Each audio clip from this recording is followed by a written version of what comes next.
보츠와나 중심부에 있는 카로이 광산의 지하 깊은 곳은 어둡고 덥고 숨쉬기조차 어렵습니다.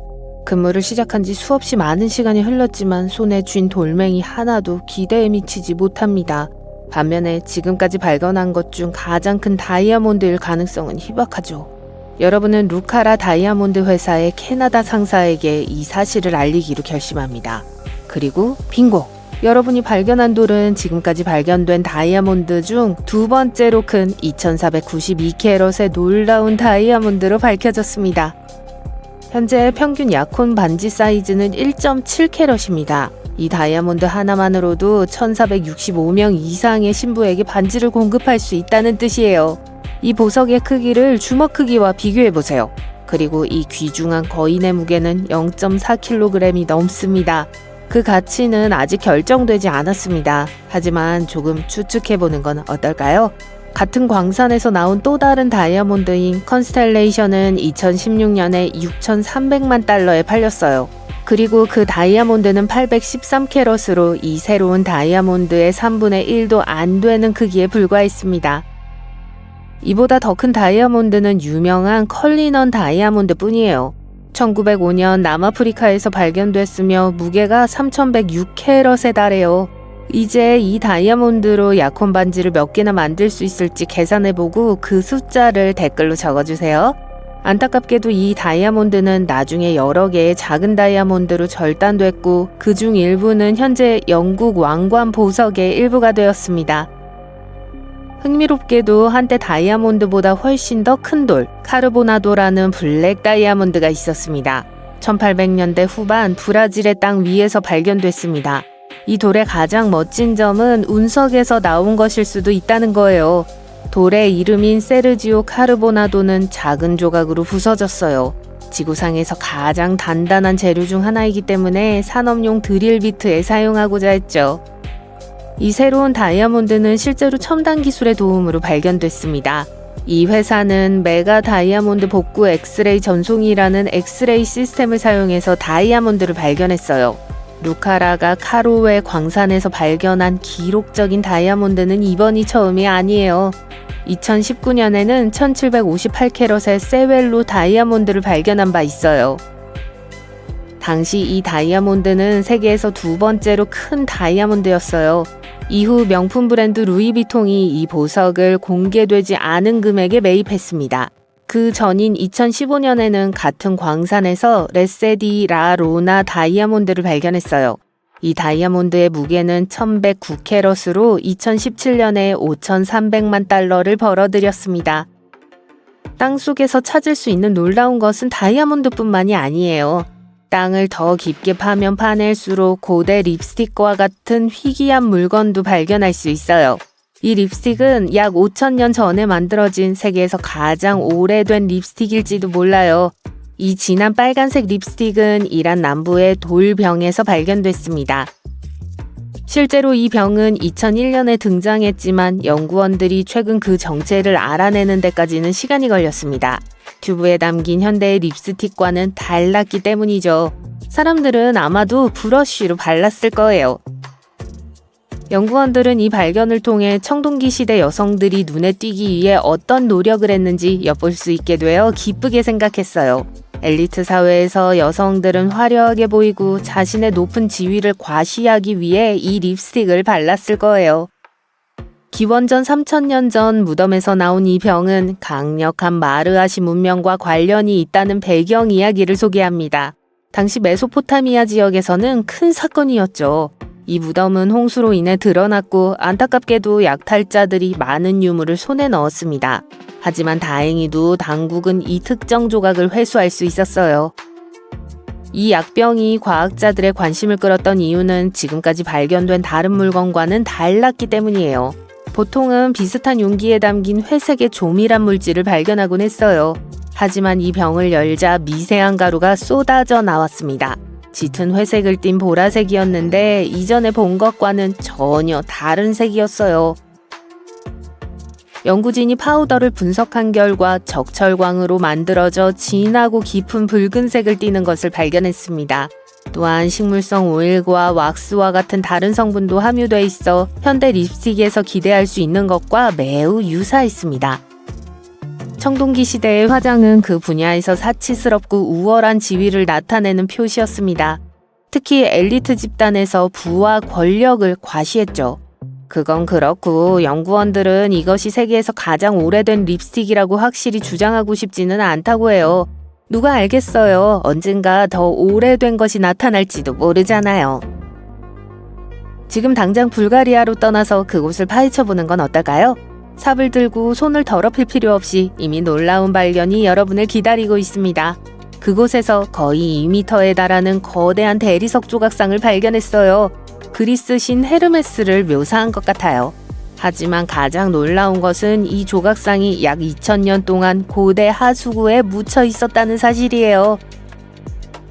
동상의 상태는 매우 양호하며 특히 머리가 매우 잘 보존돼 있어요. 발굴 책임자에 따르면 손에는 약간의 균열이 있지만 전반적으로 놀라울 정도로 훌륭한 상태라고 해요. 발굴팀은 불가리아 남서부 그리스 국경 근처에서 일상적인 발굴 작업을 하던 중 이 조각상을 발견했습니다. 이 지역은 기원전 4세기로 거슬러 올라가는 고대 도시 헤라클레아 신티카의 일부였던 곳이에요.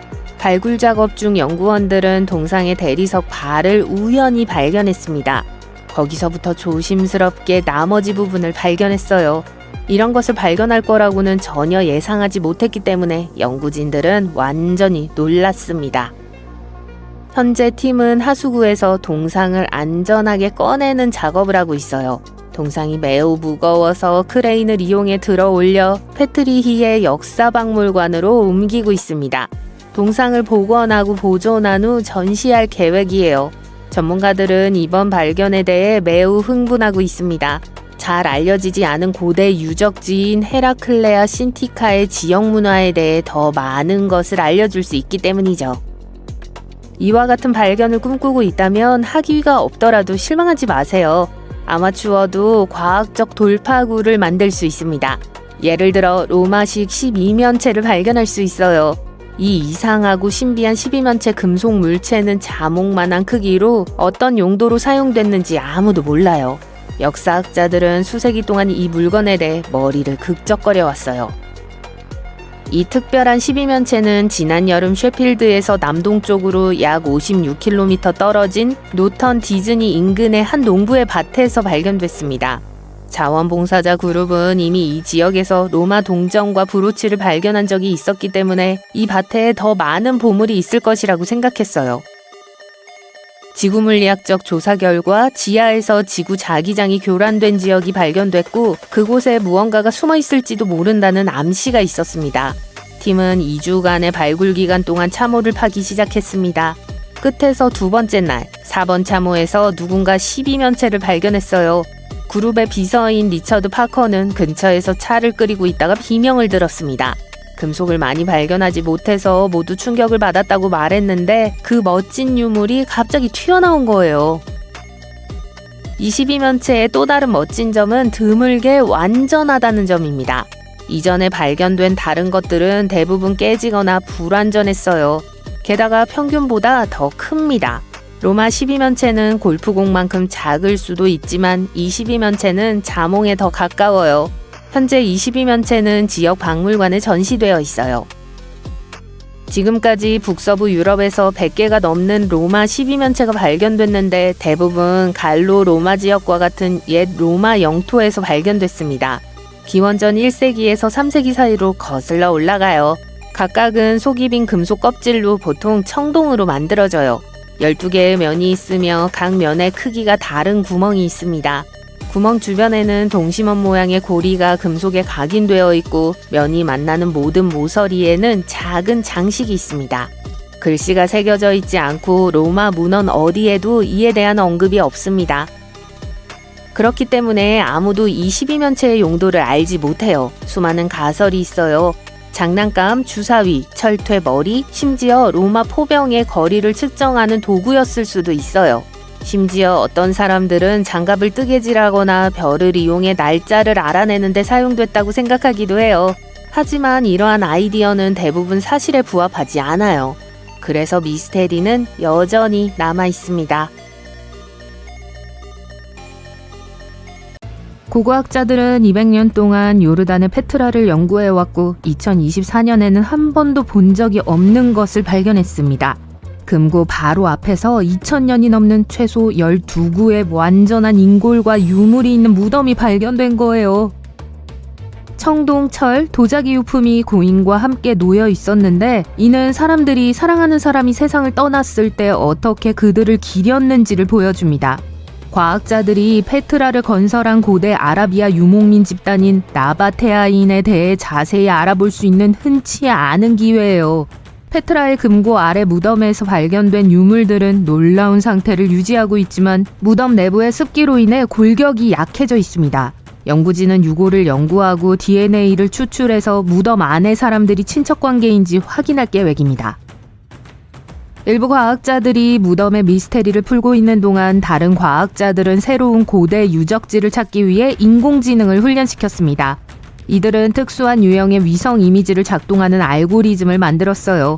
이 기술은 모래, 흙, 심지어 얼음과 같은 물체 아래를 들여다볼 수 있는 전파를 사용해서 숨어있는 물체를 찾아냅니다. 인공지능은 아라비아 반도의 거대한 사막인 빈 쿼터에서 고고학적 보물을 찾는 데 도움을 줄 거예요. 이 실험의 수석 과학자들은 이전에 사루크 알-하디드가 발견한 유적지의 데이터를 사용하여 숨은 위치를 인식하도록 알고리즘을 훈련시켰습니다. 이 새로운 기술은 51cm 이내의 매장 구조물을 매우 정밀하게 발견할 수 있습니다. 또 다른 획기적인 기술인 라이다는 빛 감지 및 거리 측정을 의미하며 고고학자들이 전 세계에 숨어있는 새 도시를 발견하는 데 도움을 주었습니다. 라이다는 식물층 아래에 있는 거대한 구조물을 볼 수 있고 고대 풍경의 미묘한 변화까지 지도화할 수 있어요. 연구원들은 울창한 정글처럼 지상에서 연구하기 쉽지 않은 곳을 비행하는 작은 비행기에서 넓은 지역을 스캔하는데 라이다를 사용해요. 2014년에만 멕시코 남부의 새로운 마야 정착지, 에콰도르 아마존 열대우림의 정원, 도로, 강, 태평양 통가섬의 고대 유적, 우즈베키스탄의 실크로드 경로를 따라 중세 도시 2곳의 유적 등을 발견했어요. 3000년 전 고대 이집트 무덤에서 마지 심슨이 지구에서 무엇을 하고 있는지 스마트 기술로 설명할 수 있을지도 모르겠네요. 노란 피부, 파란 왕관, 초록색 의상을 입은 여성이 등장하는 이 그림은 놀랍게도 이 유명한 만화 캐릭터와 매우 흡사해요. 여기서 닮은 점이 보이지 않으시더라도 자수정과 만호구슬이 놀랍도록 잘 보존된 목걸이를 감상해 보시길 바래요. 최근 이집트에서 발견된 또 다른 유물은 룩소르 근처에 있는 11개의 봉인된 무덤이 있는 고대 무덤에서 발견된 거예요. 고고학자들은 또한 고대 이집트에서 하늘의 신, 여성, 다산, 사랑을 상징하는 독특한 디자인의 연꽃 모양의 손잡이가 달린 2개의 구리 거울을 발견했습니다. 이 조각상의 머리카락은 원래 거의 4000개의 진흙구슬로 만들어졌어요. 2024년에 또 다른 멋진 발견은 온전한 매장지와 석관, 그리고 내부에 많은 금이 있는 고대 그리스 신전이에요. 서력 기원이 시작되기 전인 기원전 300년 이전에 지어진 것으로 추정됩니다. 그리고 내부에서 발견된 대리석 사자상도 아테네의 파르테논 신전과 같은 대리석으로 만들어졌어요. 그리스에는 고대 보물이 너무 많아서 데살로니키 시에서는 새로운 지하철 시스템에 약 30만 개의 유물을 보관할 예정이라고 해요. 프랑스의 고고학자들은 다른 어떤 기념물과도 다른 기념물을 발견했는데 무엇에 사용되었는지는 알 수 없습니다. 신석기 시대와 초기 철기 시대 사이의 사람들이 이곳에 살았다는 직접적인 증거인데요. 가장 멋진 부분은 퍼즐 조각처럼 서로 맞는 3가지 독특한 모양으로 만들어진 기념비입니다.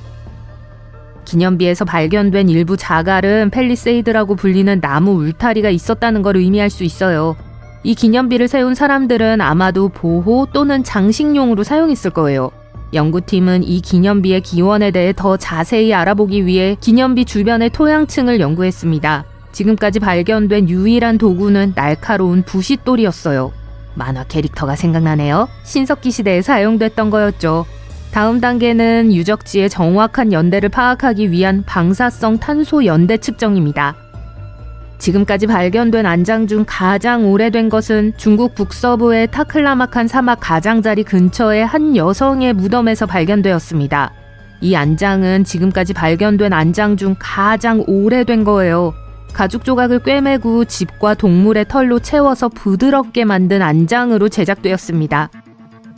일반적으로 이와 같은 천연 재료로 만든 물건은 썩거나 부서지기 때문에 오래가지 못합니다. 하지만 타클라마칸 사막은 매우 건조해서 유물을 보존하는 데 도움이 되었어요. 안장을 사용했던 여자 목동은 승마 복장을 한 채로 묻혔어요.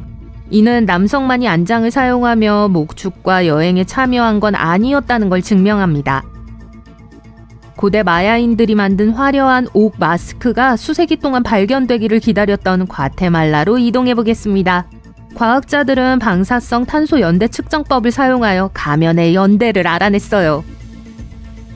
마야인들은 이 가면이 마야 신화의 강력한 인물인 폭풍우 신을 상징한다고 믿습니다. 이러한 종류의 가면은 종종 마야 왕족을 기리기 위해 만들어졌으며 왕과 왕비가 묻힐 때 무덤에 넣었어요. 왕의 무덤에는 화산 흑요석 도구로 만든 조각품도 장식되어 있었어요.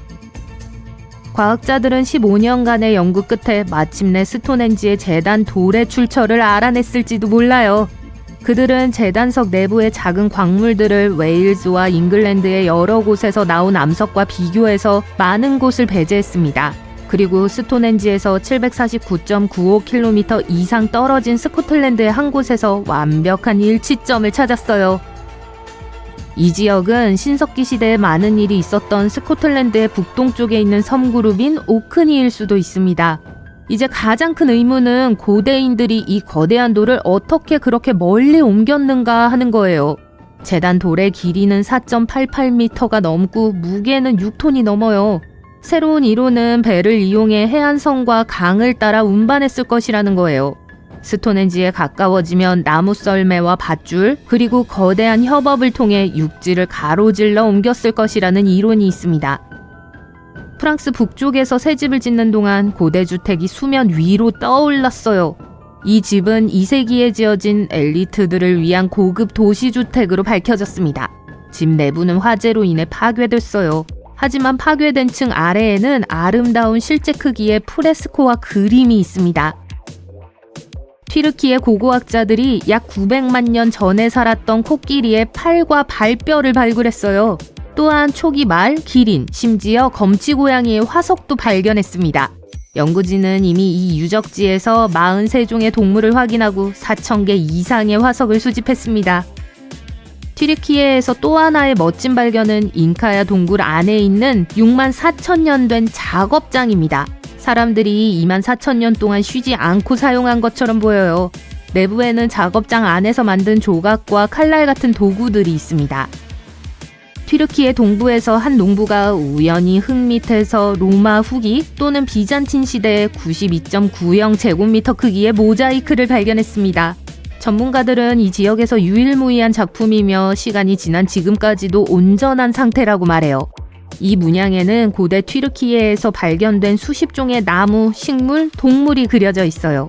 이 지역에는 더 많은 보물이 있을 수 있기 때문에 계속 발굴할 계획이라고 합니다. 마지막 목적지는 고고학자들이 거대한 고대 온천단지를 발견한 시칠리아입니다. 내부에서는 아치형 날개로 둘러싸인 넓은 안뜰과 함께 바닥이 화려한 모자이크 디자인으로 덮인 2개의 방을 발견했습니다. 계속 땅을 파면서 고대 도시의 더 많은 부분을 발견했어요. 그들은 도시 요새의 일부였던 오래된 돌담과 함께 새로운 도로와 거대한 복합단지의 유적을 발견했어요. 이러한 발견은 과학자들이 고대의 이 도시가 어떤 모습이었을지 상상하는 데 도움이 되고 있어요. 이 목욕탕을 지은 게 그리스인인지 로마인인지 아무도 확신하지 못해요. 두 문명 모두 오래전에 시칠리아에 살았으니까요. 이상하고 놀라운 물건들이 종종 발견되지만 우리 조상들이 무엇을 하고 있었는지 알아내는 건 꽤나 어려운 일입니다. 특히 녹슨컵과 동굴 그림이 전부인 경우에는 더욱 그렇죠. 실험복을 입은 전문가들도 가끔 실수를 하는 건 놀라운 일이 아닙니다. 하지만 먼지가 많은 판과 거대한 돌만 있는 건 아니에요. 때로는 커다란 머리를 가진 인간도 있었어요. 이제 발굴 도구를 들고 고대로 돌아가 과학자들도 완전히 설명할 수 없는 놀라운 사회를 탐험해보세요. 사르데냐는 지금은 목가적으로 보이지만 솔직히 3000년 전에는 방문하고 싶지 않았을 거예요. 당시 이 섬에는 끔찍한 거인들이 돌아다녔다는 소문이 있어요. 심지어 4m가 넘는 해골이 발견되었다는 이야기도 있지만 이를 증명할 만한 증거는 아직 발견되지 않았어요. 하지만 이 이야기는 여전히 궁금증을 불러일으키는데 분명 이상한 일이 일어났기 때문이죠. 1974년 몬테프라마라는 섬의 한 지역에서 5,000개가 넘는 깨진 돌 유물 조각이 발견되었습니다. 하지만 박물관에 전시되는 대신 약 30년 동안 지하금고에 갇혀 있었어요. 조금 의심스럽지 않나요? 2005년에 마침내 조각들이 옮겨졌을 때 과학자들은 조각들을 모아 각각 2.4m 높이의 거인 남성 조각상 38개를 발견했어요. 전설적인 해골만큼 크지는 않지만 여전히 꽤 거대하죠. 이 조각상들은 오래전에 이 섬에 살았던 누라직 사람들이 만든 것으로 추정됩니다. 이들은 거대한 조각상 외에도 8,000개가 넘는 거대한 석조 건물을 지었어요. 누라직이 거인은 아니었지만 그들은 확실히 큰 걸 좋아했습니다. 저도 저희 동영상에 좋아요가 많이 달리면 정말 기쁠 것 같아요. 좋아요와 구독 감사드려요. 이제 다시 영상으로 돌아가 보겠습니다. 여러분과 저는 꽤 똑똑하지만 가장 똑똑한 인간은 아닐 수도 있어요. 사실 우리는 가장 똑똑한 종이 아닐지도 모릅니다. 1913년 남아프리카에서 발견된 두개골 화석에서 보스코프인이 더 똑똑한 경쟁자일지도 모른다는 암시가 발견됐거든요. 인간과 비슷한 이 종은 10,000년 전에 살았을지도 모릅니다. 두개골을 보면 머리가 매우 컸던 것으로 보아 뇌가 우리보다 30% 정도 더 컸을 것으로 추정돼요. 와, 평균 IQ는 약 140에서 149로 오늘날 사람들 중 가장 똑똑한 0.5%에 속했을 거예요. 하지만 보스코프가 훨씬 더 똑똑하다면 왜 그들은 주변에 없고 우리는 있을까요? 글쎄요, 큰 것이 항상 좋은 건 아닙니다. 인간의 뇌는 유인원의 친척보다 훨씬 더 크고 주로 전전두엽 피질이 발달해 있어요. 이 부분은 의사결정, 단기기억, 자기인식과 같은 고차원적인 작업에 도움이 됩니다. 우리의 감각과 움직임을 처리하는 뇌 부분은 크게 성장하지 않았어요. 그러니까 보스코프는 사냥과 같은 실용적인 일보다는 과거에 너무 많은 시간을 할애했을지도 몰라요. 하지만 이 모든 것은 추측일 뿐 우리는 이 영리한 사촌들에게 무슨 일이 일어났는지 알지 못합니다. 어떤 사람들은 두개골 조각이 유일한 증거라며 보스코프도 우리와 다르지 않았다고 주장하기도 해요. 정글은 거대합니다. 아마존 열대우림의 전세계 동식물 중에 약 30%가 서식하고 있다는 사실을 알고 계셨나요? 놀랍죠? 하지만 원주민 중 한 종인 인간의 역사는 오랫동안 과학자들을 당혹스럽게 해왔어요. 수수께끼의 카사라베 사람들은 이곳에서 수백 년 동안 살다가 서기 1400년경에 사라졌습니다. 사람들은 아마존에 흩어져 있는 부족들만 있다고 생각했어요. 하지만 최근 우리는 땅에서 지형 문자라고 불리는 크고 특이한 모양을 발견했습니다. 지형 문자는 단순한 얕은 도랑처럼 보일 수 있어요. 하지만 실제로는 12,950제곱킬로미터에 걸쳐 약 450개의 표시가 있으며 일부는 폭이 396m에 달하는 거대한 문명의 유적입니다. 정말 대단하죠? 이 도랑에는 의식용 건물이 있었을 가능성이 높고 550년 전만 해도 최대 100만 명의 사람들을 수용할 수 있었을 거예요. 안전한 레이저를 사용해 숲을 헤치지 않고 지도를 만드는 라이다와 같은 새로운 기술 덕분에 우리는 더 깊은 곳까지 탐험할 수 있게 되었습니다. 2019년에는 수킬로미터에 달하는 도로와 통로, 심지어 높이 21.3m가 넘는 피라미드까지 발견됐어요. 26개의 개별 정착지를 발견했는데 그중 2개는 각각 최소 250에이커에 달했습니다. 대박, 축구장 330개 크기네요. 카사람의 원주민에게 무슨 일이 일어났는지는 확실하지 않습니다. 아마도 유럽 정복자들이 그들을 몰아냈을 거예요. 아마도 가장 당황스러운 고대 문명은 우리가 실제로 흔적을 발견하지 못한 문명일지도 모릅니다. 바닷속으로 가라앉은 것으로 추정되는 대도시 아틀란티스에 대해 이야기하고 있습니다. 아틀란티스에 대한 최초의 언급은 고대 그리스 철학자 플라톤이 지브롤터 해협 근처에 있는 거대한 도시에 대해 이야기한 것에서 비롯되었습니다. 하지만 오랫동안 사람들은 아틀란티스를 플라톤이 만든 아테네의 완벽한 버전으로 생각했죠. 그렇다면 아틀란티스가 사라진 것으로 추정되는 때로부터 약 12,000년이 지난 지금도 여전히 그 실제를 궁금해하는 이유는 무엇일까요? 19세기에 미국 하원 의원 이그나티우스 도넬리는 아틀란티스가 단순한 신화가 아니라고 생각하는 13가지 이유를 제시한 책을 썼습니다. 그러다가 1965년 아프리카 모리타니아에서 폭 40km의 거대한 도민 리샤트 구조물을 발견했을 때 사람들은 아틀란티스를 실제로 발견했다고 생각했어요. 너무 커서 우주에서만 전체를 볼 수 있을 정도였으니까요. 사하라 사막 상공을 비행하던 2명의 우주비행사는 이 거대한 눈이 자신을 보고 있는 걸 발견하고 일생일대에 발견을 했다고 생각했습니다. 안타깝게도 이 구조물이 아틀란티스와 관련이 있다는 확실한 증거는 아직 없어요. 약 1억 년 전 화산 활동으로 형성된 것으로 추정됩니다. 그래도 의심스러워 보이지 않나요? 하지만 아직 진실을 알 수 있는 단계는 아닙니다. 기원전 3300년 전으로 돌아가 남아시아에 있다고 상상해보세요. 하라판 문명에 오신 것을 환영합니다. 이 사람들은 시대를 훨씬 앞서 나갔어요. 하라파와 모헨조다로 같은 도시에는 구운 벽돌집, 정교한 배수 시스템, 공중 목욕탕까지 갖춘 도시가 있었습니다. 이곳에는 500만 명이 넘는 인구가 거주했을 것으로 추정되는데 당시 가장 인구 밀도가 높은 지역 중 하나였어요. 그들은 또한 상인들에게 매우 유용한 표준화된 무게 시스템을 발명했습니다. 또한 이들은 뛰어난 야금 기술 덕분에 중동 지역까지 인맥을 넓혀 무역을 했어요. 심지어 고대 브랜딩의 한 형태인 도장은 무역품의 점토를 찍는 데 사용되었습니다. 번성하는 도시 생활과 함께 매우 발전된 문명을 이룩했지만 그들의 언어와 문자에는 수많은 수수께끼가 숨어 있어요. 우리는 그들의 문자의 일부분을 가지고 있지만 오늘날의 모든 기술에도 불구하고 아직 아무도 해독하지 못했어요. 또한 그들의 사회가 정확히 어떻게 운영되었는지도 아직 알 수 없습니다. 다른 문명처럼 웅장한 궁전이나 거대한 기념물 등 사회적 지위를 과시하지 않았던 것으로 보여요. 대신 가장 큰 건물은 곡물 창고였을지도 모릅니다. 분명 실용적이었겠죠. 안타깝게도 모든 좋은 일에는 끝이 있습니다. 기원전 1800년경 이 번성했던 문명은 강물의 흐름이 바뀌면서 쇠퇴하기 시작했어요. 환경이 변화하자 하라파 사람들은 짐을 싸서 더 살기 좋은 땅으로 이동했습니다. 미노타우루스에 대해 들어보신 적이 있나요? 황소의 머리에 사람의 몸을 가진 괴물이 거대한 미로에서 용감한 여행자들을 사냥하는 이야기죠. 이 이야기는 단순한 옛날 이야기가 아니라 고대 세계에서 가장 인기 있었던 드라마 중 하나였어요. 그리고 이 드라마는 크레타 섬에서 영감을 받았습니다. 미노아인들은 청동기 시대에 이곳에 살았어요. 그들은 멋진 궁전, 놀라운 프레스코화, 그리고 오늘날까지도 역사가들을 매료시킬 만큼 풍부한 문화를 가지고 있었어요. 그들은 미로 신화에 영감을 주었을 정도로 복잡한 다층 건물과 정교한 복도로 이루어진 크노소스 같은 곳을 건설했습니다. 그들의 엔지니어링은 시대를 앞서갔기 때문에 배수 시스템조차 오늘날의 많은 것보다 더 발전해 있었어요. 이 중 어떤 이야기가 가장 흥미로웠는지 댓글로 알려주세요. 시청해주셔서 감사합니다. 리샤트 구조는 사하라 사막의 거대한 지층으로 매우 큰 황소 눈처럼 생겼어요. 너무 넓어서 우주에서도 볼 수 있을 정도입니다. CIA에서도 관심을 가졌어요. 1965년 그들은 지자기 이상징후를 찾기 위해 상공 비행을 계획했습니다. 그 결과는 여전히 기밀인데요. 아마도 그 가설이 사실이라면 이곳은 잃어버린 아틀란티스 도시가 맞을지도 몰라요.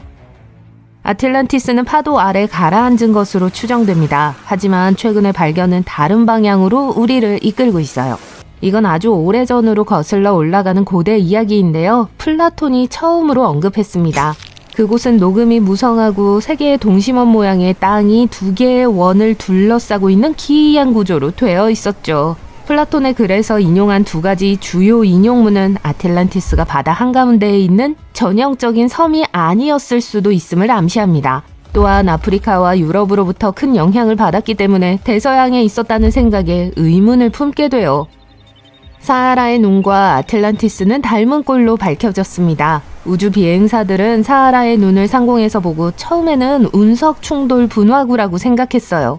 하지만 구조물의 고리 모양이 아틀란티스의 구조와 일치한다는 사실이 밝혀졌습니다. 더 중요한 건 사하라 사막이 항상 사막이 아니었다는 점이에요. 약 11,000년 전에 열대 지역에서 사막으로 변했죠. 연구원들은 타만 라셋이라는 거대한 강이 있었다는 증거를 발견했는데 이 강은 한 공동체를 지탱했을 수 있어요. 플라톤의 설명과 일치하는 리샤트 구조물 쪽으로 흐르고 있었습니다. 사하라 횡단 항로는 5천만 년에서 1억 년 전에 사하라 사막을 통과했어요. 이 바다는 빙하기의 끝으로 인한 급격한 해수면 상승으로 인해 약 11,500년 전에 아틀란티스를 파괴한 것으로 추정됩니다. 나사의 월드뷰 이미지는 이 이론과 일치하는 패턴을 보여줍니다. 이 동심원 고리는 수백만 년에 걸친 지구 진화의 비밀을 푸는 열쇠가 될 수 있어요. 동심원은 탄력 있는 암석층의 침식작용으로 형성되어 산등성이와 골짜기의 으스스한 패턴을 만들어냅니다. 중앙 봉우리는 400m 높이로 우뚝 솟아 있어요. 중앙 부분은 침식작용에 의해 크게 변형되어 봉우리가 솟아오른 원형 구조가 드러났죠. 사하라의 눈은 다른 충돌 분화구와 달리 놀라운 균형과 대칭을 자랑합니다.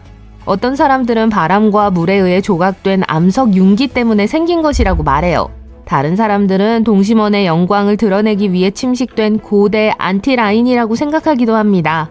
소금의 부력이 이 아름다움을 조각했다는 소금 디아피르 이론도 있어요.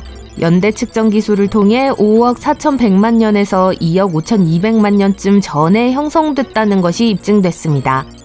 고대 도구는 강바다 근처의 구조물 외곽골이 주변에 흩어져 있어요. 같은 지역에서 더 오래된 석기 도구도 발견되었습니다. 신석기 시대의 창초기 일부 발견되었지만 당시 사람들이 그곳에 살았다는 흔적은 많지 않아요. 이 지역은 사냥이나 도구 제작과 같은 단기 활동에 사용되었던 것으로 보입니다. 세상을 괴롭히는 또 다른 기이한 미스테리들이 있습니다. 그러한 수수께끼 중 하나가 노르웨이에 있는데 빛의 계곡이라고도 알려진 불길한 헤스달렘 빛 현상은 과학자들을 혼란에 빠뜨려요. 이 계곡의 폭은 15km에 달해요. 꽤 외딴 곳이지만 언덕 위에는 계곡을 스캔하는 카메라가 장착된 특이한 파란색 상자가 높이 자리 잡고 있습니다. 이 불안한 이야기는 1980년대 헤스달렌의 밤하늘에 불타는 불덩어리가 폭발하면서 시작되었고, 이를 목격한 사람들은 등골이 오싹해지는 광경을 반복적으로 목격했습니다. 일시적인 현상이 아니라 정기적으로 발생하는 일이 됐어요. 겁에 질린 지역 주민들은 설명할 수 없는 발광 현상을 목격했다고 보고했으며 그중 일부는 집 근처에서 발생했습니다. 불안감은 들불처럼 퍼져나갔어요. 최고조에 달했을 때는 매주 약 20건의 목격이 있었습니다. 이 현상은 전 세계 신문, 잡지, 미디어를 통해 알려지기 시작했습니다. 곧 사람들은 불빛을 직접 보기 위해 계곡으로 몰려들었어요. 1984년에는 자력계, 라디오미터, 기타 5m와 같은 정교한 장비로 무장한 전문가들이 이 싸움에 합류했습니다. 그들이 마주한 것은 설명할 수 없는 놀라운 빛이었어요. 어떤 것은 천천히 움직이는가 하면 어떤 것은 시속 3만 킬로미터의 놀라운 속도로 하늘을 질주하기도 했습니다. 사람들은 비행기, 먼 곳에서 반사된 빛, 공번개, 인공위성, 행성, 유성 등으로 이 빛들을 설명하려고 했지만 그 속도와 춤추는 방식은 이 모든 이론을 배제했습니다. 우리는 또 다른 신비로운 장소에 천천히 다가가고 있습니다. 이곳은 남극에 알려진 675개의 호수 중 가장 큰 빙하 아래 호수입니다. 미지의 생명체를 쉽게 숨길 수 있죠. 이 호수는 동남쪽 빙상 아래에 있습니다. 얼음 밑으로 4km 정도 잠수하면 해발 500m 아래에 위치한 보스토크 호수를 만날 수 있습니다. 이 호수는 가장 넓은 지점에서 길이가 250km, 폭이 52km에 달해요. 평균 수심은 432m이며 부피 기준으로 세계에서 6번째로 큰 호수이기도 합니다. 높은 기둥과 깊은 분지가 있는 수중 도시와도 같은 곳이에요. 이 비밀의 호수는 1933년에 발견되었습니다. 하지만 2000년이 넘는 세월 동안 고대의 비밀을 간직한 채 발견되기를 기다렸던 거예요. 2012년 과학자들은 얼음을 뚫고 사상 최장 길이의 얼음 코어를 만들었습니다.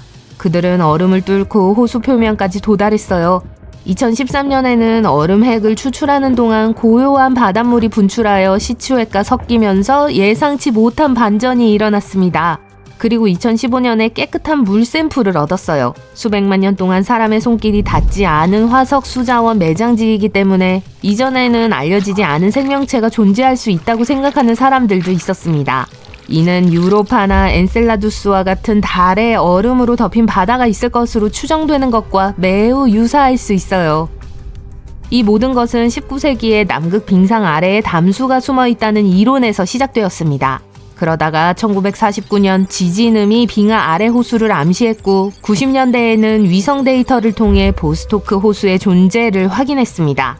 보스토크 호수는 혼자가 아닙니다. 2005년 연구진은 호수 한가운데에 섬을 발견했어요. 그 후 2개의 작은 호수가 합류했습니다. 연구진은 빙하 아래 강으로 이루어진 비밀 네트워크가 이 호수들을 연결하고 있을 것으로 추정하고 있습니다. 남극에서 아주 멀리 떨어진 베네수엘라에는 카타툼보 강과 마라카이보 호수의 교차점에서 불길한 빛의 쇼를 선사하는 카타툼보 번개가 펼쳐집니다.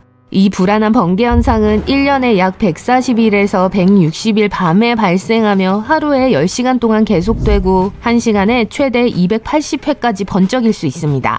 이 번개쇼의 빈도는 계절에 따라 그리고 해마다 달라져요. 2010년 1월부터 3월까지 잠시 휴식기를 가졌기 때문에 영원히 사라질지도 모른다는 우려도 있었습니다. 해가 지면서 동쪽에서 불어오는 바람이 빨라지기 시작합니다. 이 강한 바람은 북미 대평원에서 볼 수 있는 것과 같은 야행성 저층 제트기류라고 불려요.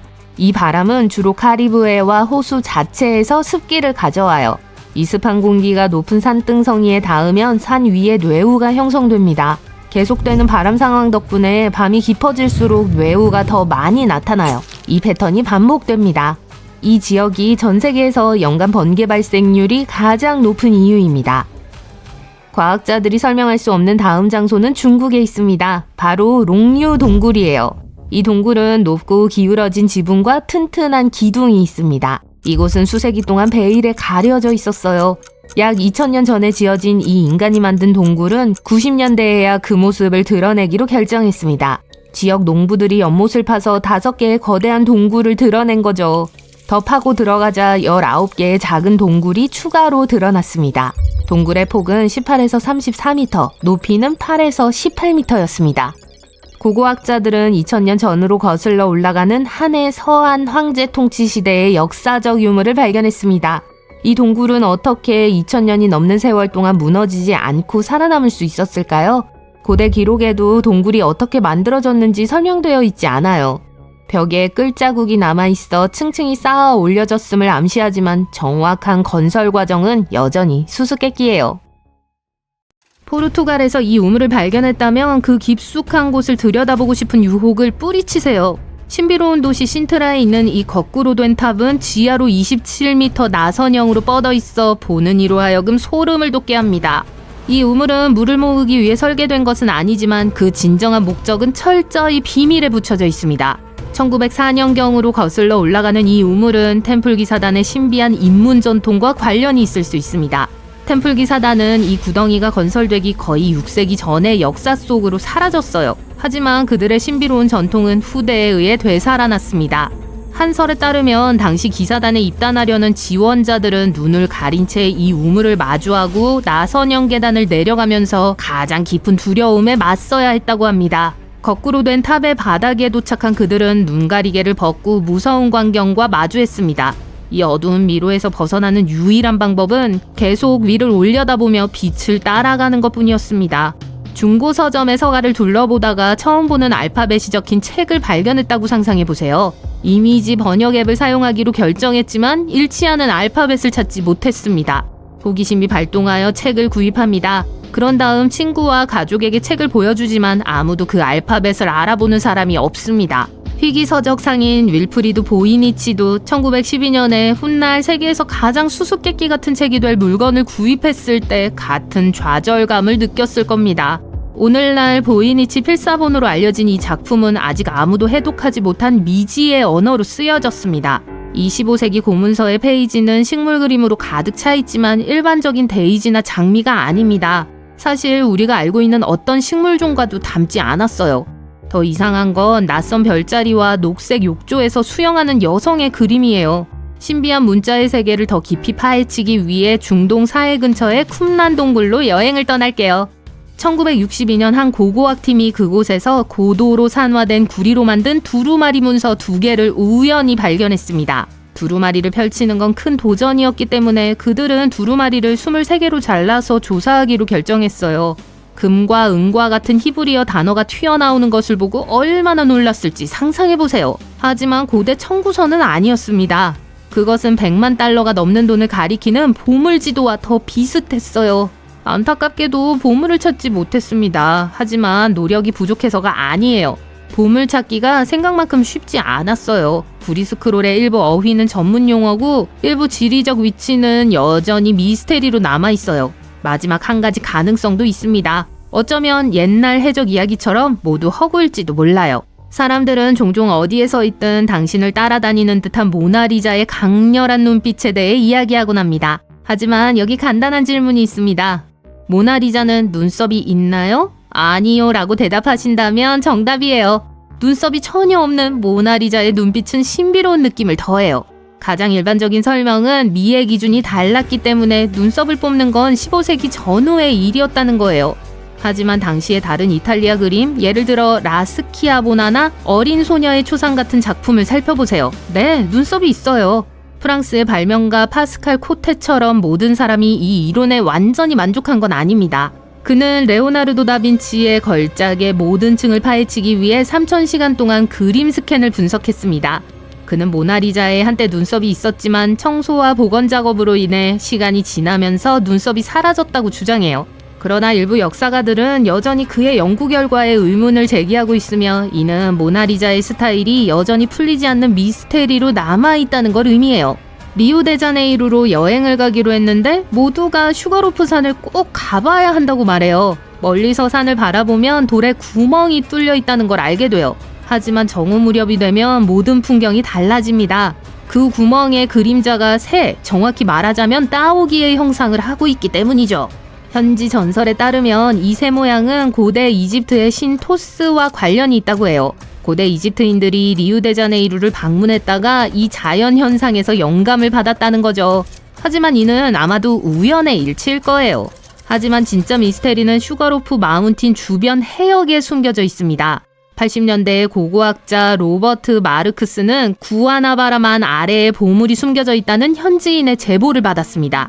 그는 잠수하여 손잡이가 2개 달린 고대 꽃병인 로마식 암포라를 꽤 많이 발견했습니다.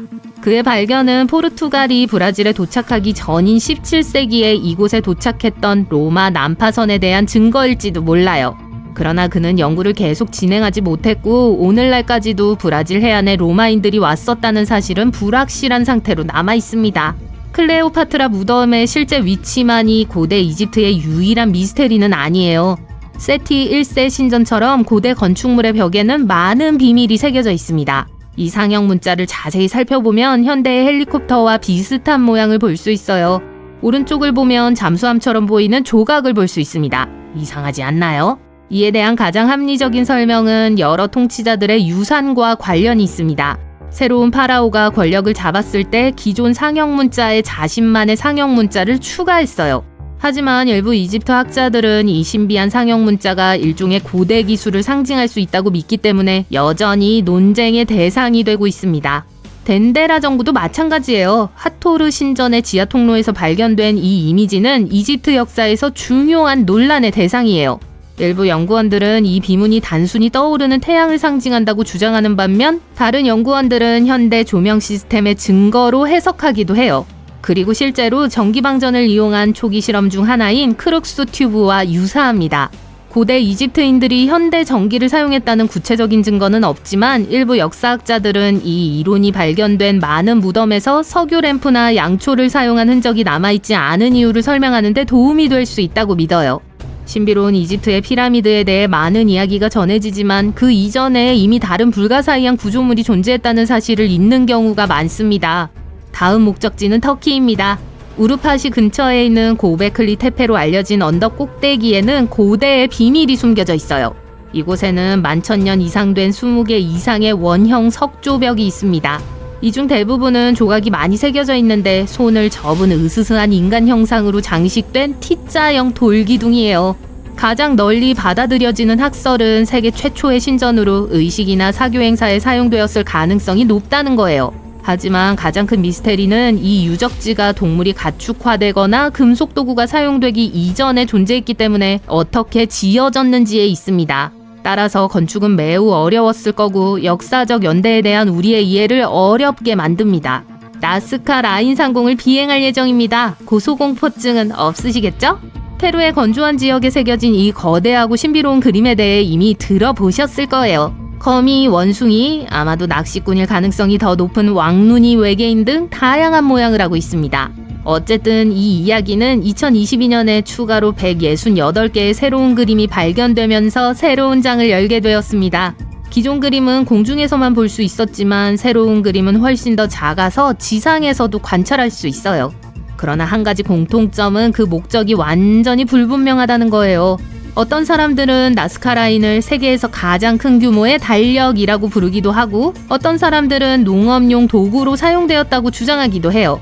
물론 나스카 라인의 의미를 부여하기 위해 많은 이론이 등장했지만 사실 나스카 라인은 역사상 가장 중요한 미해결 미스테리로 남아 있습니다. 괵베클리 테페에 대해 들어보셨나요? 말 그대로 역사가들이 역사책을 다시 쓰게 만든 터키의 고대 유적지입니다. 11,000여 전 한무리의 선사시대 인류가 스톤헨지보다 더 오래된 수수께끼의 걸작을 만들었죠. 발견되기 전 고고학자들은 사람들이 철에 대해 몰랐고 도자기를 만드는데 능숙하지 않다고 생각했어요. 그들은 정착 생활이 농업의 필요성에 의해서만 생겨났다고 확신했죠. 하지만 괵베클리 테페는 이러한 믿음을 바꾸어 놓았습니다. 농업이 아닌 정착 생활을 위한 길을 열어준 곳이 바로 사원이라는 사실이 밝혀졌어요. 이 발견이 있기 전까지 연구원들은 농경이 정주 생활의 촉매제라고 믿었습니다. 이 이론을 바꾼 슈미트 교수를 만나보세요. 그는 수렵 채집 공동체가 이러한 삶의 방식의 토대를 마련했음을 증명했습니다. 1969년에 다른 고고학자들이 이 지역을 방문했지만 완전히 놓쳤어요. 이 지역을 조사하던 중 석회암 석판이 흩어져 있는 언덕을 우연히 발견하고는 중세시대의 오래된 매장지라고 결론을 내렸죠. 하지만 발견해야 할 것이 훨씬 더 많다는 것을 그들은 거의 알지 못했습니다. 1949년 슈미트는 이 지역의 선사시대 유적지를 직접 조사하기 시작했는데요. 이게 무슨 일인가요? 그는 즉시 자신이 정말 특별한 것을 발견했다는 것을 깨달았습니다. 근처의 평평하고 척박한 고원지대와 달리 괵베클리 테페는 완만하게 둥글고 주변 경관보다 15m 높이 솟아 있었어요. 재밌게도 이곳의 이름은 팟벨리 언덕으로 번역되어 있습니다. 슈미트는 오직 인간만이 이런 것을 만들 수 있다고 확신했어요. 묘비로 착각했던 깨진 석회암 조각들은 알고 보니 훨씬 더 흥미진진했어요. 마치 숨은 보물을 발견한 것 같았죠. 이 조각들은 완전히 새로운 의미를 갖게 되었고 슈미트는 그의 팀과 함께 수면 아래 숨어있는 비밀을 파헤치기 시작했습니다. 놀랍게도 취사를 위한 난로, 집, 그리고 비슷한 시대의 인근 유적지에서 흔히 볼 수 있는 귀여운 점토 인형 등 정착지의 흔적은 전혀 발견되지 않았습니다. 하지만 그들은 고대인들이 돌망치와 같은 도구를 사용했다는 사실을 발견했어요. 그래서 슈미트와 그의 팀은 머리를 맞대고 괵베클리 테페의 석조 구조물의 연대를 추측해 보았습니다. 이 추정은 현장에서 이루어진 제한적인 탄소연대 측정으로 뒷받침됐어요. 이곳의 고대 분위기가 드디어 이해되기 시작했어요. 마치 퍼즐이 서서히 맞춰지는 것 같았죠. 그 당시에는 괵베클리 테페처럼 멋진 작품을 만들 수 있는 특별한 도구가 없었다고 생각할 수도 있습니다. 그렇지 않아요. 선사시대 사람들은 멋진 금속글 대신 부싯돌 도구를 사용했습니다. 그들은 또한 부드러운 석회암을 깎아내고 그 자리에서 바로 기둥을 만드는데 능숙했어요. 그 후 그들은 기둥을 정상까지 짧은 거리를 운반해서 똑바로 세웠습니다. 돌고리가 완성되면 흙으로 덮었어요. 시간이 지나면서 새로운 고리를 추가했고 짜잔! 앞으로 사람들에게 깊은 인상을 남길 멋진 언덕이 생겼습니다. 발굴 첫 해의 연구팀은 야생동물의 뼈 15,000개를 수습했습니다. 이 사람들은 애완동물을 기르거나 식량을 직접 재배하지 않았어요. 그들은 야생동물을 사냥하여 식사를 해결했습니다. 하지만 이곳에 농사를 짓는 데 필요한 모든 것이 갖춰져 있었기 때문에 상황은 곧 바뀌기 시작했어요. 과학자들은 이들에게 가축화할 수 있는 야생 양과 야생 곡물이 있었다고 말합니다. 그리고 그거 아세요? 불과 약 32km 떨어진 곳에서 유전학자들은 선사시대 마을에서 세계에서 가장 오래된 가축화된 밀 품종의 증거를 발견했습니다. 이 놀라운 발견은 우리가 문명을 바라보는 시각을 완전히 바꿔놓았어요. 과거의 전문가들은 사람들이 신전을 짓고 복잡한 사회를 발전시키기 위해서는 농사를 짓고 한 곳에 정착하는 방법을 배워야 한다고 믿었어요. 그런데 말이죠. 슈미트의 연구는 이러한 생각을 뒤집었습니다. 그는 이러한 놀라운 구조물을 건설하는 데 투입된 엄청난 노동력이 실제로 선진사회 발전의 발판이 되었다고 주장해요. 즉, 농업 이전의 사회와 문화의 변화가 일어났다는 거죠. 슈미트는 퀘베클리 테페에 대해 흥미로운 가설을 세웠어요. 그는 이곳이 사람들이 사랑하는 사람을 떠나보낸 특별한 매장지였을 것이라고 생각해요. 이 매장지는 영적인 영역의 신들을 상징하는 화려한 조각상과 상징물로 장식되어 있었어요. 퀘베클리 테페가 신성한 장소로 사용되었을 수 있다는 생각은 전체 이야기에 또 다른 복잡성을 더합니다. 이 유적지의 진정한 목적은 아직 밝혀지지 않았지만 슈미트의 통찰력은 삶과 내세 사이의 심오한 상호작용과 고대 수렵 채집 사회가 죽은 조상에 대해 가졌을 깊은 경외심을 생각해보게 해요. 이제 퀘베클리 테페를 지배하는 매혹적인 T자형 기둥인 쇼이스타에 대해 이야기해볼게요. 이 신비로운 구조물은 높이가 3에서 6m 정도이며 대부분 양식화된 인간 형상을 나타냅니다. 하지만 그 중에서도 눈에 띄는 것은 입체적인 사자 부조인데요. 이 묘사는 우리의 상상력을 자극합니다. 왜 그럴까요? 신석기 시대의 사자가 아나톨리아를 돌아다녔을 가능성을 암시하기 때문이죠. 이 서 있는 돌들은 원으로 배열되어 직사각형 구덩이에 놓여 있습니다. 각 원은 중앙에 2개의 큰 T자형 기둥이 있고 안쪽을 향한 약간 작은 기둥으로 둘러싸여 있는 비슷한 구조로 되어 있어요. 스타일리쉬한 배열이 아닐 수 없죠. 이 우뚝 솟은 기둥의 높이는 무려 4.5m에 달하고 무게는 7에서 10톤에 이릅니다. 어떤 기둥은 평범하고 단순한 반면 어떤 기둥은 복잡한 조각이 새겨진 예술작품과도 같죠. 여우, 전갈, 독수리 등이 기둥의 옆구리를 기어다니거나 비틀며 살아 움직입니다. 하지만 이 돌에는 동물만 그려진 게 아니에요. 어떤 기둥에는 인간을 상징하는 추상적인 모양과 작은 옷가지 조각이 새겨져 있기도 해요. 심지어 어떤 기둥에는 벨트가 달려있기도 하고요. 자, 다른 기둥들 사이에서 록스타처럼 눈에 띄는 기둥이 하나 있습니다. 이 아주 오래된 돌기둥은 혜성이 지구에 충돌한 것으로 추정돼요.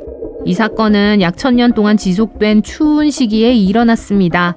그린랜드의 얼음 코어를 조사한 이전 연구에서 이 해성 이론이 암시되었지만 이제 퀘베클리 테페의 조각이 이를 증명하고 있어요. 기둥에 새겨진 조각은 마치 역사 만화를 보는 것 같아요. 심지어 머리 없는 사람의 모습도 있습니다. 연구원들은 이 이미지를 컴퓨터에 입력한 후 별자리와의 연관성을 발견했고 이 사원이 고대 천문대였을 수도 있다는 사실을 밝혀냈어요. 마치 우리 조상들이 이 대격변의 사건을 자신들만의 독특한 방식으로 기록하려고 했던 것 같아요. 고고학자들은 90년대 중반부터 퀘베클리 테페를 발굴하고 연구하면서 역사의 층 위를 벗겨내고 다양한 요소 사이의 복잡한 관계를 더 깊이 이해할 수 있게 되었습니다. 그들은 앞으로 150년 동안 이 모든 과정을 멈출 계획이 없어요. 그들이 또 뭘 발견할지 누가 알겠어요. 퀘베클리 테페는 생활활동의 흔적이 전혀 없는 제의 장소로만 분류되어 왔습니다. 물이 없기 때문에 반정주형 공동체를 지탱할 수 없다고 믿어왔죠. 하지만 이제 과학자들도 생각을 바꾸고 새로운 시각으로 퀘베클리 테페에 접근해야 할 때라고 생각돼요. 이전에 믿었던 것에 의문을 제기하고 새로운 증거와 다른 사고방식을 사용해야 할 때예요. 예를 들어 이 지역에 항상 한 곳에 머물지 않았던 사람들이 있었을 수도 있어요. 그들은 약간의 이동을 했지만 여전히 그들만의 문명을 가지고 있었고 반정주적으로 그 지역에 살았습니다.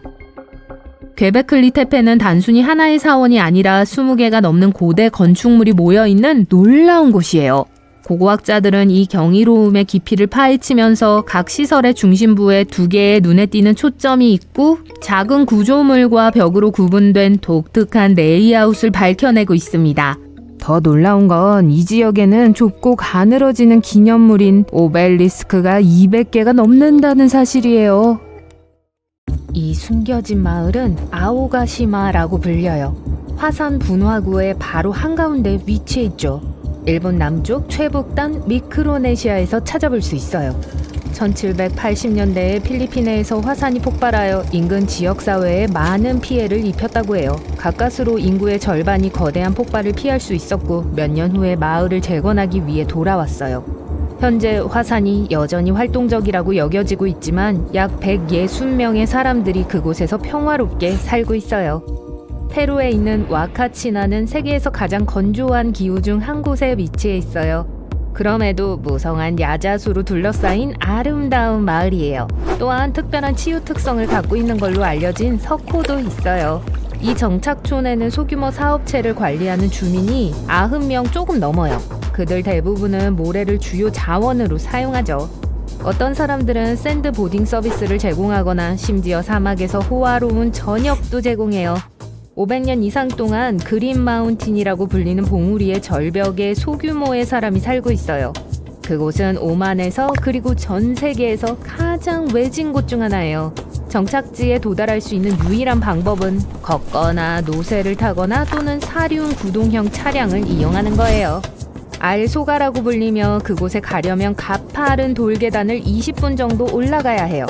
그 마을은 주민들이 폭풍과 추위로부터 자신들을 보호하기 위해 산의 암석에 집을 깎아 지었을 때 생겨났어요. 총 52명이 있는 알샤리키 부족의 5가족은 여전히 이곳을 집이라고 불러요. 이러한 비슷한 마을들도 이 지역에서 많이 볼 수 있지만 알소가라는 여전히 사람이 살고 있는 유일한 마을이기 때문에 특별해요. 14년 전까지만 해도 이곳에는 전기나 전화선조차 없었어요. 운전할 수 있는 가장 가까운 길은 15km 떨어져 있었어요.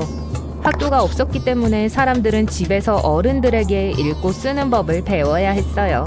오늘날까지 마을 사람들은 산 암석에 직접 깎아서 짓는 전통적인 관습을 계속 이어가고 있어요. 가장 아름다운 그리스의 보석 중 하나는 펠로폰네소스 남동쪽에 위치한 도성인 모넨바시아예요. 추가적인 보호를 위해 본토에서는 보이지 않도록 설계되었어요. 바다에서만 이곳을 볼 수 있죠. 그리고 거기에 도달하기 위해서는 본토와 연결되는 좁은 길을 따라가야 해요. 실제 이름이 그렇게 생겨난 거예요. 단 하나의 통로라는 뜻이거든요. 모넨바시아는 중세시대에 전적으로 산 바위에 새겨지면서 지어졌어요. 요즘은 많은 오래된 저택들이 게스트하우스와 부티크 모델로 바뀌었어요. 그 건축물들이 굉장하고 아름답게 보존되어 있을 뿐만 아니라 수정같이 맑은 물로 둘러싸여 있어요. 도로가 없는 마을이요? 보트로 여행하는 게 괜찮다면 네덜란드 히트호른으로 갈 짐을 싸세요. 이 마을은 아주 평화로워요. 아마도 여기 있는 모든 사람들이 운하를 타고 여행하기 때문일 거예요. 심지어 우편물도 물을 타고 배달돼요. 차가 막히지 않고 사람들이 거의 돌아다니지 않기 때문에 마을은 정말 조용해요. 너무 조용한 나머지 가끔 들리는 오리의 꽥꽥거리는 소리가 제일 크죠. 처음에 영화 촬영장으로 시작되었지만 뉴질랜드에 있는 호비트는 반지의 제왕과 호빗의 촬영이 끝난 후에도 존재해요. 지금도 매력적인 세트 타운 투어가 이용 가능합니다. 총 44개의 호빗 호텔이 있지만 사실 그중 몇 개만이 대중에게 공개되고 있어요. 페루 제도에 고립된 절벽종 마을인 가사달루의 인구는 겨우 11명이에요. 그곳은 주로 대서양으로 바로 떨어지는 경치 좋은 폭포로 유명해요. 얼마 전까지만 해도 걸어서만 갈 수 있었어요. 하지만 최근에 터널이 건설되어 자동차로 쉽게 접근할 수 있게 됐어요. 1980년대 뮤지컬 뽀빠이는 몰타를 배경으로 한 주문 제작 세트가 있었어요. 촬영이 끝난 후에도 해체되지 않았어요. 그리고 뽀빠이 마을은 이제 아름다운 색깔의 목조 건물 그룹과 배우들의 모임의 고향이에요. 극장쇼를 보고 배를 타고 박물관을 방문하거나 창조적인 마을을 탐험하는 것과 같이 그곳에서 할 수 있는 재밌는 것들이 많이 있어요. 오스트리아에서 가장 오래되고 가장 사진이 많이 찍힌 마을은 할슈타트라고 불려요. 아름답게 보존된 오래된 건물들과 지하 소금 호수가 있는 숨겨진 유럽의 보석이에요. 또한 7,000년이나 된 유물들과 세계에서 가장 오래된 소금 광산이 있는 박물관의 본거지이기도 해요. 네덜란드의 브루탕지 요새는 별 모양의 작은 건물이에요. 창의적인 부분은 제쳐두고 방어 목적으로 이런 식으로 지어진 거예요. 요새의 경비병들이 완벽한 360도 시야를 가질 수 있었기 때문에 전략적인 이점이 있었어요.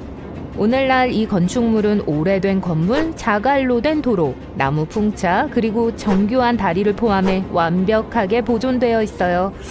모로코에는 온통 진흙 벽돌로 만들어진 전통 토기 마을이 있어요. 모로코의 수도에서 51km 떨어진 아틀라스 산맥 근처의 계곡에서 이곳을 찾을 수 있어요. 사하라 사막을 횡단하는 무역로를 따라온 상인들이 향신료와 금을 나르며 이 마을을 지나갔어요. 교역로가 점점 인기가 줄면서 많은 요새들이 버려졌고 지금은 유물로 보존되고 있어요. 이곳은 세계에서 스키 타기에 가장 좋은 장소 중 하나지만 여전히 대중들에게는 숨겨져 있어요. 지역 주민들이 그곳을 골짜기의 비밀스러운 부분이라고 부르는 것도 당연해요. 오스트리아에 위치한 이 작은 마을 바르트에는 겨우 몇백 명의 주민이 살고 있어요. 지구상에서 가장 눈이 많이 내리는 마을일 뿐만 아니라 세계에서 가장 큰 스키 슬로프 중 하나에 접근할 수 있어요. 2013년 인근의 고속도로가 완공되면서 인기가 약간 높아졌죠. 이탈리아의 브라노는 세계에서 가장 다채로운 섬들 중 하나예요. 선명한 색깔 때문에 거의 열대지방 같아 보이죠. 에메랄드빛 물, 아름다운 집들, 그리고 17세기의 종탑이 특징이에요. 이곳의 레이스 제작 전통 때문에 1400년대에 레오나르도 다빈치가 이 섬으로 왔었어요. 그는 이곳에서 직물 하나를 샀고 나중에 그걸 유명한 밀라노 돔의 디자인으로 사용했어요. 만약 영국 여권을 갖고 있다면 아름다운 작은 마을인 바이버리에 익숙할 거예요. 왜냐하면 그 풍경이 신분증에 있거든요. 콜른강에 있는 석조 건물들로 이루어져 있기 때문에 확실히 유럽에서 가장 매력적인 마을 중 하나예요. 영국 여권에 있는 이미지는 14세기로 거슬러 올라가는 직공들의 오두막들이 정렬되어 있는 알링턴 로우의 이미지예요. 호주의 쿠버 패디 마을은 부분적으로 지하에 있어요. 이 모든 것은 1915년에 그 지역에서 오팔 퇴적물이 발견되었을 때 시작됐어요. 오늘날까지 여전히 그 마을은 세계에서 가장 큰 오팔 광산이에요. 그곳에 사는 사람들은 바깥의 온도가 섭씨 51도까지 올라갈 수 있기 때문에 지하에 있는 게 자신들에게 더 좋을 것이라는 걸 알게 됐어요. 그래서 그 정착지에는 이제 지하 상점과 갤러리가 있어요. 쿠버 패디는 세계 최초의 4성급 지하 호텔의 본거지이기도 해요. 세계에서 가장 외진 곳을 방문하기 위해서는 상당한 여행을 준비해야 할 거예요. 예를 들어 미국에서 출발한다면 가장 쉬운 경로가 남아프리카 공화국의 케이프타운까지 15시간 동안 비행한 후 6일 동안 배를 타는 거예요. 그러고 나서야 트리스탄 다 푸냐에 도착할 수 있어요. 아니면 남대서양을 가로질러 한 달 동안 유람선을 타고 갈 수도 있어요. 여러분에게 맞는 걸로 하세요. 그 섬으로 가는 배는 1년에 9번밖에 없기 때문에 미리 계획을 세우는 건 필수예요. 섬 자체는 길이가 11km밖에 되지 않아요. 남대서양의 바로 한가운데에 자리 잡고 있는 이곳은 단 97평방킬로미터에 불과해요. 300명의 주민들 모두가 농부들이에요. 인터넷도 있지만 엄청 느려요. 전화망이나 지역신문의 경우 둘 다 제공되지 않아요. 그 섬의 주민들은 세계에서 가장 적은 수의 사람들이 사용하는 영어 사투리를 써요. 길을 걷고 있습니다. 미스터 브라이트의 시대를 초월한 장신구라는 이상한 이름의 골동품 가게가 보입니다.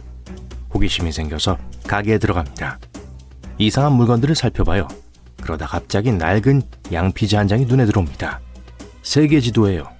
하지만 뭔가 이상해요. 우리가 알고 있는 나라들이 표시되어 있는 대신 신화 속 잃어버린 4개의 세계와 문명의 위치가 표시되어 있어요. 깜짝 놀란 가게 주인 브라이트 씨가 옆으로 다가옵니다. 이 지도로는 이 장소들을 찾을 수 없지만 원하시면 그 뒤에 숨은 전설을 설명해 드릴 수 있어요. 그가 말했습니다. 아틀란티스부터 시작하겠습니다. 아쿠아맨의 수중왕국으로 알려져 있지만 가상의 섬인 아틀란티스는 사실 플라톤의 작품 2편에서 처음 소개된 바 있습니다. 그에 따르면 아틀란티스는 자신이 살던 시대보다 약 9,000년 전에 존재했던 고도로 발전된 문명으로 시인, 작가 등에 의해 그 이야기가 전해져 내려왔어요. 그는 아틀란티스와 아틀란티스 시민들에 대한 이야기를 써서 도덕적 교훈을 주고 오만의 위험성과 지나친 권력을 쫓는 자들의 몰락에 대해 가르치려 했습니다. 플라톤은 대화편에서 아틀란티스가 전 세계에서 존경을 받았던 위대하고 강력한 제국이었다고 말했어요. 아틀란티스는 반은 신이고 반은 인간인 존재들이 세웠으며 얼마 지나지 않아 위대한 해군 강국이 되었습니다. 금, 은, 기타 귀금속이 풍부한 섬이었던 것이 분명 도움이 됐을 거예요.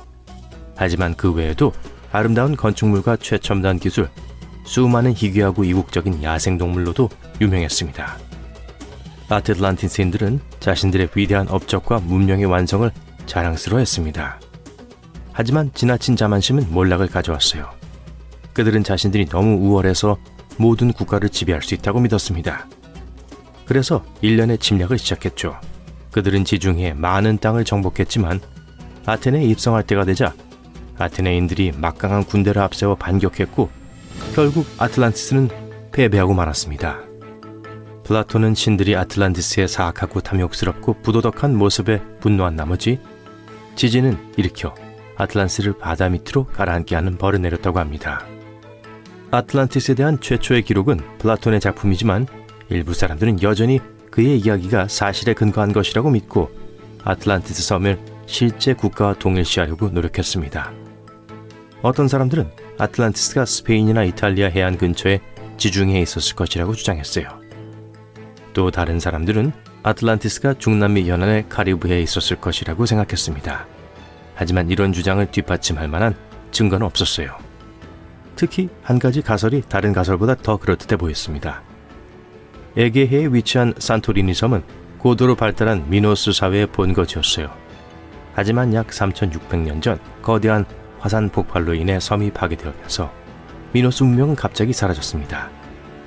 가상의 아틀란티스와 역사적 미노아 문명 사이의 이러한 유사성 때문에 산토리니는 추측을 위한 좋은 후보가 됐어요. 하지만 플라톤이 아틀란티스가 멸망했다고 말한 시기가 산토리니 화산 폭발 시기와 일치하지 않는다는 점과 같이 여전히 큰 결함이 있었습니다. 따라서 아틀란티스는 여전히 과학계에서 인기 있는 전설에 불과한 것으로 여겨지고 있어요. 이제 지도에서 북동쪽 방향으로 이동해 볼까요? 브라이트스가 말합니다. 켈트 브루타뉴어 신화에 따르면 한때 프랑스 브리타니 지역에 두 아르네즈만 위에 우뚝 솟은 이스 혹은 케르이스라는 웅장한 도시가 있었습니다. 대서양 전체에서 가장 부유한 도시였죠. 특히 아름다운 정원과 건물로 유명했습니다. 그리고 시민들은 모두 편안하고 행복하게 살고 있었어요. 브루타뉴어 전설과 문학에 등장하는 그라드론 왕의 딸인 다훗은 바다에 대한 사랑이 깊었습니다. 그녀는 아버지에게 바다 가장자리에 도시를 건설해달라고 간청했고 그렇게 해서 이스 도시가 세워졌어요. 그녀는 자신이 아버지의 소중한 선물을 파괴한 장본인이 될 줄은 거의 알지 못했습니다. 도시는 바다로 둘러싸여 있었기 때문에 수문이 달린 제방으로 보호해야 했고 이 수문은 썰물 때만 열 수 있었어요. 그리고 이 수문의 열쇠를 가진 사람은 오직 왕 자신뿐이었죠. 어느 날 잘생긴 붉은 기사가 도시에 도착했지만 성문을 통과하지 못했습니다. 다훗은 그 기사의 모습에 반해 성 안으로 들여보내고 싶었어요. 다훗은 아버지가 도시로 들어가는 유일한 열쇠를 가지고 있다는 것을 알고 아버지의 방에 몰래 들어가 열쇠를 훔쳤어요. 그리고 그 열쇠를 붉은 기사에게 주었고 붉은 기사가 도시에 들어가서 둘이 함께 할 수 있게 됐죠. 그러나 붉은 기사는 어둠의 왕자로 밝혀졌고 일부러 성문을 성난 바다로 열어두었습니다. 파도는 곧 이스 전체를 삼켰고 그라돌론 왕은 마법의 말을 타고 탈출할 수 있었지만 다훗은 할 수 없었어요. 그녀는 선원들을 바다로 유인하는 사악한 인어로 변해버렸죠. 오늘날 프랑스 북서부 브루타뉴 지방의 도시 켐페르에 가면 말을 타고 있는 그라드론 왕의 동상을 볼 수 있습니다. 브루타뉴 해안 지역 주민들은 이 도시가 전설로 남아있지만 바다가 잔잔한 날에는 귀를 기울이면 바닷속 깊은 곳에서 도시의 종소리가 들린다고 믿는답니다. 그런 다음 브라이트 씨는 지도의 인도양을 가리키며 말을 이어갑니다. 그럼 레무리아에 대해선 들어보셨나요? 1800년대 중반 몇몇 과학자들은 인도양의 현대 스리랑카 남쪽에 가까운 곳에 대륙이 존재한다고 주장했어요. 이 이론을 처음으로 대중화한 사람은 영국 변호사이자 동물학자인 필립 루틀리 스클레이터였습니다. 그는 마다가스카르의 포유류라는 논문에서 아프리카가 아닌 인도에서 여우원숭이 화석을 발견했다고 밝혔어요. 하지만 여우원숭이의 원래 고향인 마다가스카르가 아프리카에 훨씬 더 가깝다는 사실 때문에 이 발견은 그에게 매우 충격적이었습니다. 그는 더 큰 대륙이 두 대륙을 한 번 연결해야만 이런 일이 가능하다고 생각했어요. 그는 이 대륙이 결국 해저로 가라앉았을 것이라고 주장했습니다. 그리고 레무리아라는 이름을 붙여 이 이론이 탄생했죠. 스케이터의 이론을 이어받은 사람들은 레무리아가 4개의 팔과 거대한 몸을 가진 멸종한 인간 종족인 레무리아인의 고향이며 이들은 여우 원숭이뿐만 아니라 현생 인류의 조상이라고 생각했습니다. 물론 이 레무리아라는 가상의 대륙에 관한 이론은 판구조론, 진화론, DNA 연구에 대한 새로운 과학적 발견이 이루어지면서 반박됐지만요. 지도상의 마지막 가상의 땅은 아가르타입니다. 브라이트 씨가 말합니다. 동양의 신비주의에 뿌리를 둔 한 전설에 따르면 지구 표면 아래 깊은 곳에 아가르타라는 왕국이 있다고 합니다. 아가르타는 세상의 모든 구석이 길과 터널로 연결되어 있는 곳이에요. 고비 사막에는 아가르타로 돌아가는 비밀 입구가 숨어 있고 지상인들은 감지할 수 없는 첨단 기술을 사용해 아가르타 사람들이 직접 건설했다고 합니다.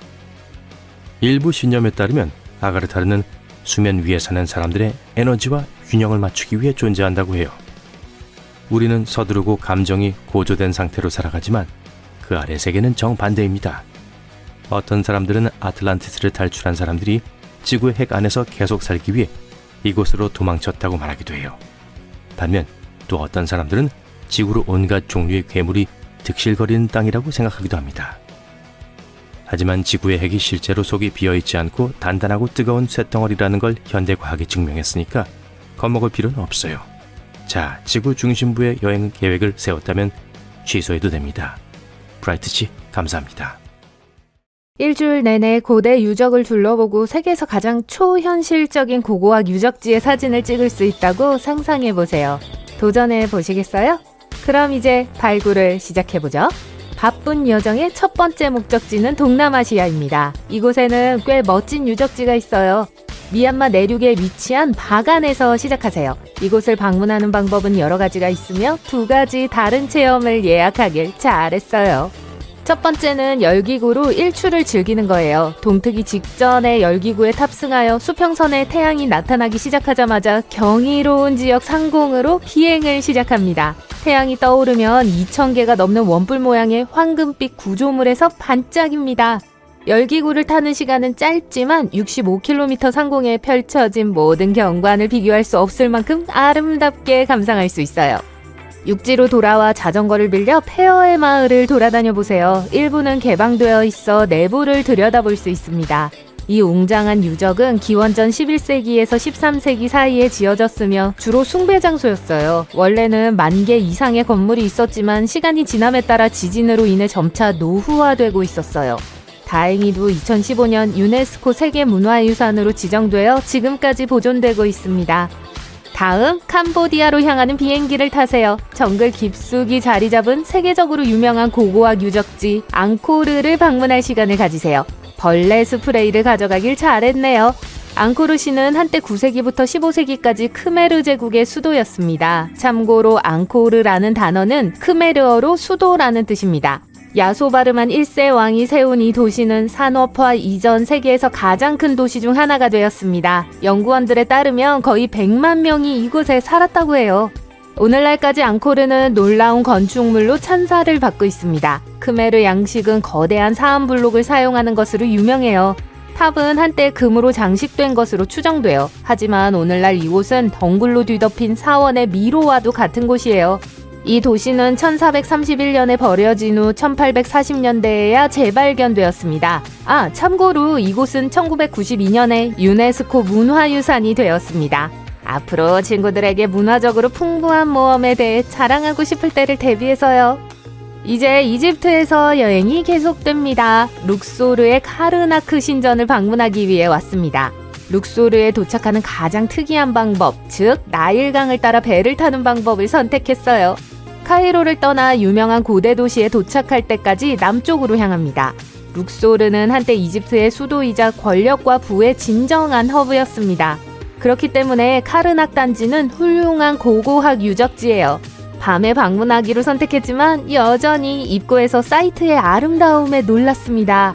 저녁에는 인공 조명이 사원의 조각상과 돌기둥에 황금빛 빛을 발합니다. 이 사원은 거대한 규모를 자랑하며 주로 기원전 18세기와 19세기경에 지어졌습니다. 그 시대의 이집트 파라오들은 모두 이곳에 자신만의 건축적 흔적을 남겼어요. 이 투어의 하이라이트는 스핑크스의 거리를 거닐며 위대한 하이포 스타일의 홀을 발견하는 것입니다. 이 홀은 우뚝 솟은 철탑과 단단한 사암 기둥으로 가득 차 있어 정말 경이로움을 자아내요. 이집트에서 요르단으로 내려가세요. 테라코타 풍경을 좋아하신다면 제대로 찾아오셨어요. 페트라는 고대 세계의 경이로움을 간직한 도시예요. 요르단 사막에 위치한 이 도시는 기원전 4세기의 상업의 중심지였어요. 아랍 베두인족인 나바테아인들은 장미의 도시라고 불리는 이곳에 살면서 오랜 세월 동안 번영을 누렸고 상당한 부를 축적했습니다. 이 도시는 혁신적인 물 관리 시스템으로 유명하여 이 지역을 살기 좋은 곳으로 만들었습니다. 그리고 투어에서 그 유적을 엿볼 수 있어요. 페트라의 유명한 바위로 조각된 문 모양의 구조물은 파라오의 금고라고 불립니다. 유적지 정문에 서 있으며 그 아래에 보물이 숨겨져 있다고 전해져요. 그 바로 아래에 서서 소셜미디어에 올릴 클래식한 사진을 찍는 걸 잊지 마세요. 페트라를 목록에서 지우고 나면 남유럽으로 날아갑니다. 좀 더 구체적으로 말하자면 이탈리아의 끝자락으로요. 폼페이 유적지를 방문하는 당일 여행이 예정되어 있습니다. 폼페이는 나폴리시에서 차로 갈 수 있습니다. 이곳에는 한때 용암에 휩싸였던 도시의 으스스하면서도 잘 보존된 유적이 있습니다. 기원전 79년 베수비오 화산이 폭발하면서 폼페이는 수백만 톤의 화산재에 완전히 파묻혔어요. 이 고대 도시는 16세기에 화산암 아래에서 처음 발견되었습니다. 하지만 1870년대에 처음으로 잔해가 제거되기 시작했어요. 오늘날에는 고대 로마 유적지의 거리를 걸으며 전성기 시절의 도시 모습을 상상해 볼 수 있어요. 폼페이는 활기차고 부유한 도시였어요. 유적을 통해 폼페이의 많은 지역에 인상적인 빵집, 시장, 심지어 당시 부의 상징이었던 발코니가 있는 집이 있었다는 사실이 밝혀졌어요. 고고학자들은 신화 속 생물이 그려진 잘 보존된 프레스코화와 벽화를 발견하는 등 화산 폭발 후에도 일부 예술품은 살아남았어요. 이 모든 것은 상류 사회의 구성원이 그곳에 살았음을 나타냅니다. 도시에는 고급스러운 재료로 만든 온천탕과 샤워 시설도 있었습니다. 유럽에 머무는 동안 상징적인 스톤헨지를 방문해보세요. 런던 시내에서 기차로 가까운 거리에 있어 당일치기 여행으로 완벽한 곳입니다. 스톤헨지는 영국 월트셔의 솔즈베리 평원에 자리 잡고 있으며 세계에서 가장 유명한 고대 유적지 중 하나예요. 5,000년이 넘은 이 신기한 돌원은 지구상에서 가장 오래된 석조 구조물 중 일부입니다. 사암으로 만들어진 이 유적은 베일에 쌓여 있습니다. 누가 왜 만들었는지는 아직 거의 알려지지 않았습니다. 널리 알려진 학설에 따르면 스톤헨지는 사람들이 일, 주, 월을 추적하는 데 도움을 주기 위해 만들어진 거대한 태양력으로 사용되었다고 해요. 달력 하나를 만드는데 정말 많은 노력을 했네요. 여행의 마지막 구간에서 아메리카 남부를 탐험하게 됩니다. 중앙 아메리카의 과테말라에서는 고대 마야 유적을 발견할 수 있습니다. 잃어버린 도시 티칼은 마야 제국의 수도였던 3,000개의 건물로 이루어진 유적지예요. 오늘날 런던이나 뉴욕과 같은 도시와 그 중요성을 비교할 수 있죠. 북쪽 아크로폴리스는 티칼에서 가장 오래된 기념물 단지입니다. 기원전 350년에 인간의 손으로만 지어진 이곳은 왕과 추장들의 휴식처로 사용되었습니다. 당시에는 계단식 피라미드 사원이 아름다운 붉은색으로 칠해져 있었어요. 마야인들은 그 색을 좋아했죠. 물론 오늘날에는 석회암만 볼 수 있습니다. 무엇이 이 위대한 도시를 폐허로 만들었는지 궁금하실 거예요.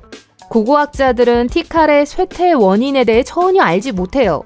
오늘날까지도 가뭄 때문이었을까? 질병? 어쩌면 영원히 알 수 없을지도 모르죠. 마야 유적을 더 둘러보고 싶으신가요? 치첸이차는 지구상에서 가장 잘 보존된 피라미드가 있는 고고학 유적지입니다. 멕시코 유카탄주에 위치한 이 마야 도시는 1500년이 훨씬 넘은 유적지예요. 전성기에는 35,000명의 인구가 거주했습니다. 유적지의 면적은 5제곱킬로미터에 달하며 곳곳에 많은 유적이 남아있어요. 하이라이트는 지상에서 25m로 솟은 거대한 계단식 사원인 엘 카스티요입니다. 가장 독특한 특징은 네 면에 각각 91개의 계단이 있다는 거예요. 위쪽 플랫폼까지 포함하면 365개의 계단이 있어요. 태양의 일수와 같은 수예요. 정말 강렬했던 여행이었어요. 이제 집으로 돌아가 모든 것을 만끽할 시간입니다. 다음에 또 만나요. 스톤헨지가 가장 오래된 석조 기념물 중 하나라고 생각하신다면 괭벨클리 테페를 소개해드릴게요. 안전벨트 매세요. 이 노인을 만나기 위해 튀르키예로 여행을 떠나야 하거든요. 네, 여행하기에는 너무 늙으셨어요. 농담은 그만하고 괭벨클리 테페는 터키 남동부에 위치한 고고학 유적지로 기원전 만년경 신석기 시대로 거슬러 올라갑니다. 최근 가장 오래되고 중요한 고고학적 발견 중 하나로 꼽히는 곳인데요. 이 유적지는 돌기둥으로 만든 일련의 원형 및 직사각형 구조물로 이루어져 있고 동생인 스톤헨지와 비슷하게 생겼어요. 그 기둥 중 일부는 동물과 다른 상징의 복잡한 조각으로 장식되어 있어요. 도대체 왜 그렇게 매력적인 건물을 만들었을까요? 그 목적은 무엇이었을까요?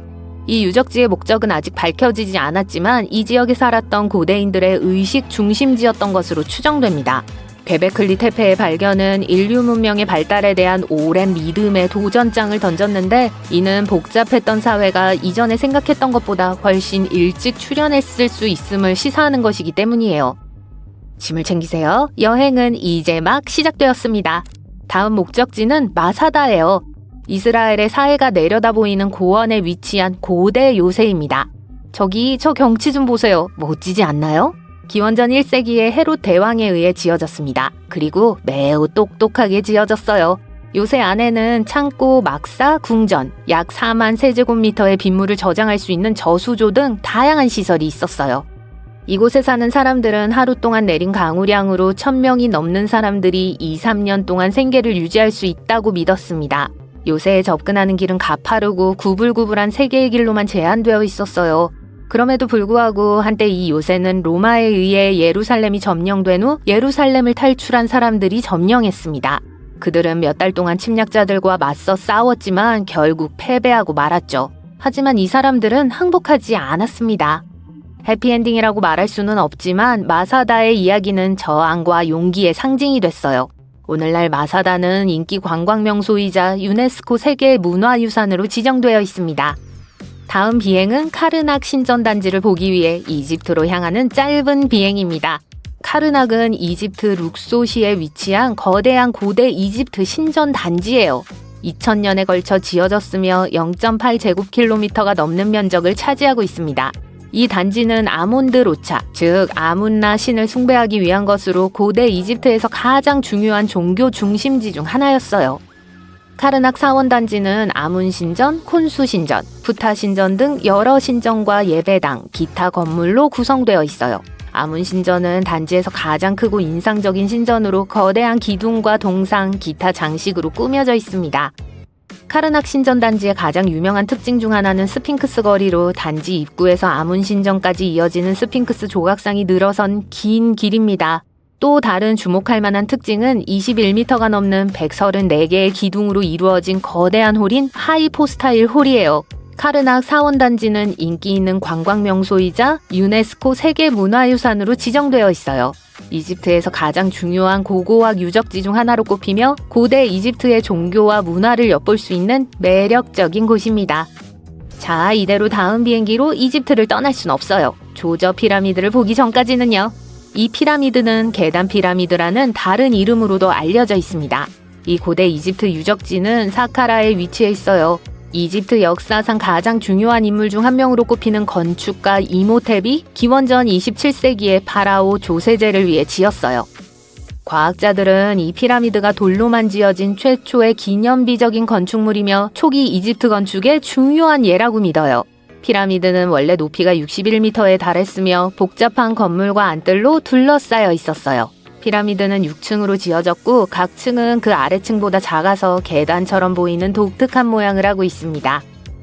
피라미드는 파라오 조세제의 매장지로 사용됐고 다른 많은 중요한 관리들의 무덤이 있는 광대한 묘지로 둘러싸여 있었어요. Grateful Dead. 조세제 피라미드는 원래의 계단식 구조를 덮는 석회암 케이스를 추가하는 등 수세기에 걸쳐 여러 차례 개조 및 추가 공사를 거쳤습니다.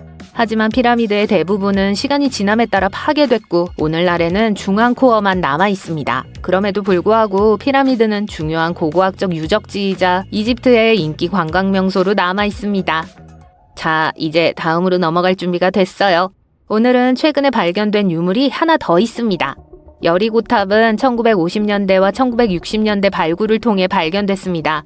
서안지구의 여리고시에 위치한 고대 석탑이에요. 괴베클리 테페와 마찬가지로 기원전 8000년경에 만들어진 세계에서 가장 오래된 석조 구조물 중 하나로 여겨집니다. 타워의 높이는 8.5m가 넘습니다. 탑은 내부탑과 외부탑 두 개의 주요 부분으로 구성되어 있고 계단으로 연결되어 있어요. 여리고탑의 용도는 명확하지 않지만 방어용 구조물이나 망루의 역할을 한 것으로 추정됩니다. 또한 신성한샘 근처에 위치해 있었기 때문에 종교적인 의미도 있었을 거예요. 여리고탑은 중요한 고고학적 유적지이며 인류 문명의 초기 역사에 대한 귀중한 통찰을 제공합니다. 방문객에게 개방되어 있으며 고대 역사에 관심이 있는 관광객에게 인기 있는 여행지예요. 이 고대 유적지는 넷플릭스에서도 주목을 받아 모헨조다로를 배경으로 한 영화를 제작하기도 했습니다. 이 유적지는 현재 파키스탄의 인더스 계곡 문명의 주요 중심지였어요. 모헨조다로는 고대 세계에서 가장 큰 도시 중 하나였고 전성기에는 인구가 약 4만 명이었던 것으로 추정되는데 그 당시에는 엄청난 거대 도시였을 거예요. 이 도시는 정교한 배수 및 위생 시스템을 갖춘 선진 도시 계획과 대욕장과 곡물창고와 같은 인상적인 건축물로 유명했습니다. 모헨조다로는 기원전 1900년경에 버려졌고 1920년대에 들어서야 유적이 재발견됐어요. 현재는 유네스코 세계문화유산이자 고대 남아시아 문명 연구의 중요한 고고학적 유적지로 지정되어 있습니다. 우리는 아주 인상적인 역사를 가진 작은 나라로 향하고 있습니다. 몰타에 오신 걸 환영합니다. 간티아 사원은 지중해의 고조섬에 위치한 신석기 시대 유적지예요. 기원전 3600에서 3200년경에 지어진 세계에서 가장 오래된 독립 구조물 중 하나라고 해요. 사원은 두 개의 거석 구조물로 이루어져 있고 각각 여러 개의 방과 제단이 있습니다. 간티아라는 이름은 몰타어로 거인의 탑이라는 뜻인데 거인만이 이런 거대한 건축물을 지을 수 있다고 믿었기 때문이랍니다. 이 사원은 종교적 목적으로 사용된 것으로 추정되며 선사시대 건축의 중요한 예로 여겨지고 있어요. 1980년에 유네스코 세계문화유산 목록에 추가되었습니다. 많이 피곤하실 텐데요. 오늘 방문해야 할 곳이 한 군데 더 있어요. 우리 비행기는 이미 아르메니아에 착륙했고 가르니 신전을 보러 왔어요. 보세요. 잘 보존되어 있죠? 이 사원은 기원전 1세기로 거슬러 올라갑니다. 티리다테스 1세 왕이 태양신 미르에게 헌정하기 위해 지은 신전이에요. 안타깝게도 17세기에 이 지역에서 흔히 발생하는 지진으로 사원이 파괴되었지만 이후 20세기에 재건됐어요. 오늘날에는 인기 관광 명소이고 유네스코 세계문화유산으로 등재되어 있습니다. 페루 이카 계곡의 바위 틈에서 예상치 못한 흥미진진한 것이 발견되었습니다. 약 4천만 년 전에 살았던 아주 오래된 고래의 뼈였어요. 처음에는 발견된 뼈가 너무 크고 모양이 이상해서 사람들은 그저 거대한 바위를 보고 있다고 생각했을 뿐 아무도 감탄하지 않았습니다. 거대한 바위도 멋지지만 고대 페루 해안을 따라 돌아다니던 매우 큰 고대 동물의 뼈라는 사실을 알게 된 후 상황은 훨씬 더 좋아졌어요. 게다가 이 동물은 아마도 지금까지 살았던 동물 중 가장 무거운 동물이었을 거예요. 미안해요, 대왕고래. 정상에 오르기 위해 열심히 노력한 거 알아요. 대왕고래는 30m가 넘는 길이와 200톤이 넘는 무게로 지구상에서 가장 큰 동물의 자리에 올랐습니다. 하지만 이제 그 타이틀을 충분히 오래 유지한 것 같으니 다음 후보에게 넘겨줄 차례예요. 그리고 그 친구는 정말 거대해요. 이 바다 괴물은 대왕고래보다 몸 길이는 짧았지만 무게는 93톤에서 370톤 사이로 더 무거웠을 거예요. 만일 더 높은 예상 무게에 가깝다면 페루세투스는 지구에 살았던 것으로 알려진 동물 중 가장 큰 동물이 될 겁니다. 그리고 그 무게는 매우 두껍고 조밀한 뼈를 가졌기 때문인 것으로 보여요. 오늘날 매너티나 다른 초기 고래에서도 이러한 뼈를 볼 수 있습니다. 조밀한 뼈는 해양 포유류에게 훌륭한 도구이며 이러한 특징은 몸을 무겁게 만들어 대부분의 시간을 물속에 잠긴 채로 지낼 수 있게 해줍니다. 하지만 동시에 몸이 너무 무거우면 항상 가라앉게 되고 다시 수면 위로 올라오기 위해 너무 많은 에너지를 낭비하게 돼요. 따라서 가라앉지 않으려면 해양 포유류는 근육과 지방과 같은 가벼운 조직을 충분히 보유하여 에너지를 너무 많이 사용하지 않고 물 위에 떠 있을 수 있어야 해요. 당시 과학자들은 전체 골격을 확보하지 못했기 때문에 이 동물이 얼마나 컸는지 알기 어려웠습니다. 그러나 그들은 다른 해양 포유류의 무거운 뼈와 가벼운 조직의 비율을 사용하여 이 거대한 고대 고래의 전체 무게를 추정했습니다. 전문가들은 약 13년 전에 이 화석을 발견하고 그 후 10년을 고래의 뼈를 바위에서 꺼내는 데 보냈어요. 해부학적 구조와 나이를 통해 이 고래는 날카로운 이빨로 가득 찬 긴 주둥이와 장어와 비슷한 매끈한 몸을 가진 고래인 바실로사우루스의 사촌이라는 사실이 밝혀졌습니다. 헤르세투스는 대왕고래보다 크지는 않았지만 여전히 바닷속을 지배했던 거인이었어요. 현대의 고래와 달리 이 고대 고래는 더 큰 먹이를 노리는 포식자였을 가능성이 있어요. 그리고 이것은 고래의 역사를 바라보는 관점에도 변화를 가져왔습니다. 과학자들은 이 거대한 생물이 약 500만 년 전에 작은 생물을 많이 잡아먹기 시작하면서 정말 커졌다고 생각했었죠. 하지만 여기 그 이전에도 거대 고래가 존재했다는 증거가 있어요. 이 고래가 어떻게 거대한 몸을 지탱하기에 충분한 먹이를 찾을 수 있었는지는 여전히 불분명합니다. 게다가 이 고대 생물이 정확히 무엇을 먹었는지 알기는 아직 어려워요. 몸집이 꽤 컸고 헤엄을 잘 치지는 않았기 때문에 얕은 바다에서 먹이를 찾았을 가능성이 있어요. 아마 각각류, 조개 또는 모래 속에 숨어있는 다른 작은 동물을 먹었을 거예요. 한 가지 가설은 이 동물이 죽은 동물을 먹어치우는 청소부였다는 것입니다. 사막에서 해양동물을 발견하는 건 그리 드문 일이 아닙니다. 사막의 대부분은 예전에는 물로 덮여 있었기 때문이죠. 아프리카의 사하라 사막은 완벽한 예입니다. 약 5천만 년에서 1억 년 전만 해도 이곳은 건조한 사막이 아니라 사하라 횡단 해로라고 불리는 얕은 바닷물이 흐르는 곳이었죠. 물론 지금은 땅이 젖지 않지만 그 지역에 살았던 사람들은 사막에서 오래된 조개 껍데기를 발견했기 때문에 그 사실을 알고 있었어요.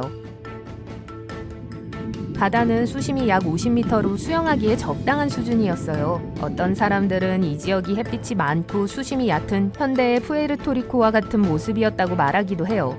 맹그로브 숲은 물론 달팽이와 조개와 같은 연체동물로 덮인 해저도 흔히 볼 수 있었어요.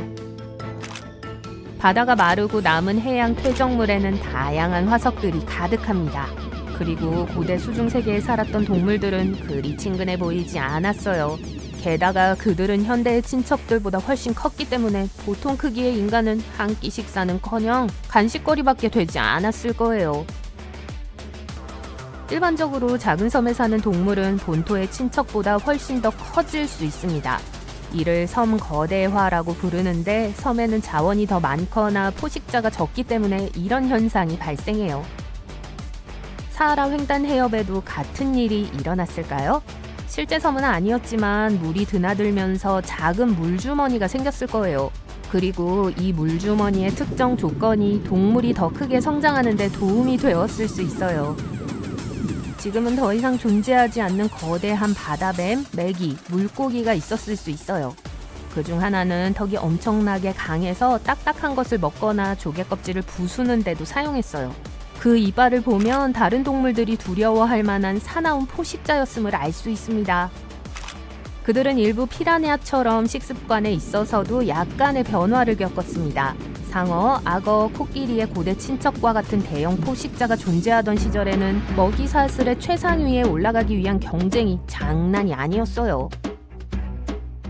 사하라 사막은 여러 단계를 거쳤어요. 타임머신을 타고 약 6,000년 전 지구에서 가장 큰 뜨거운 사막을 들여다볼 수 있다면 모래와 열기로 고생할 필요가 없었을 거예요. 푸르고 울창한 숲속을 산책하는 기분 좋은 경험을 할 수 있었을 거예요. 과거에 그 지역에 살았던 사람들은 오늘날 사하라 사막에서 볼 수 있는 낙타, 모래 언덕, 정갈 등을 동굴벽에 그림으로 남기지 않았어요. 대신 악어를 그렸습니다. 이는 사하라 사막에 이렇게 크고 무서운 동물이 살기에 충분한 물과 식물이 있었다는 추가적인 증거입니다. 약 30억 년 전만 해도 지구는 대부분 물로 덮여 있었을 거예요. 오늘날에는 표면의 약 71%가 물로 덮여 있어요.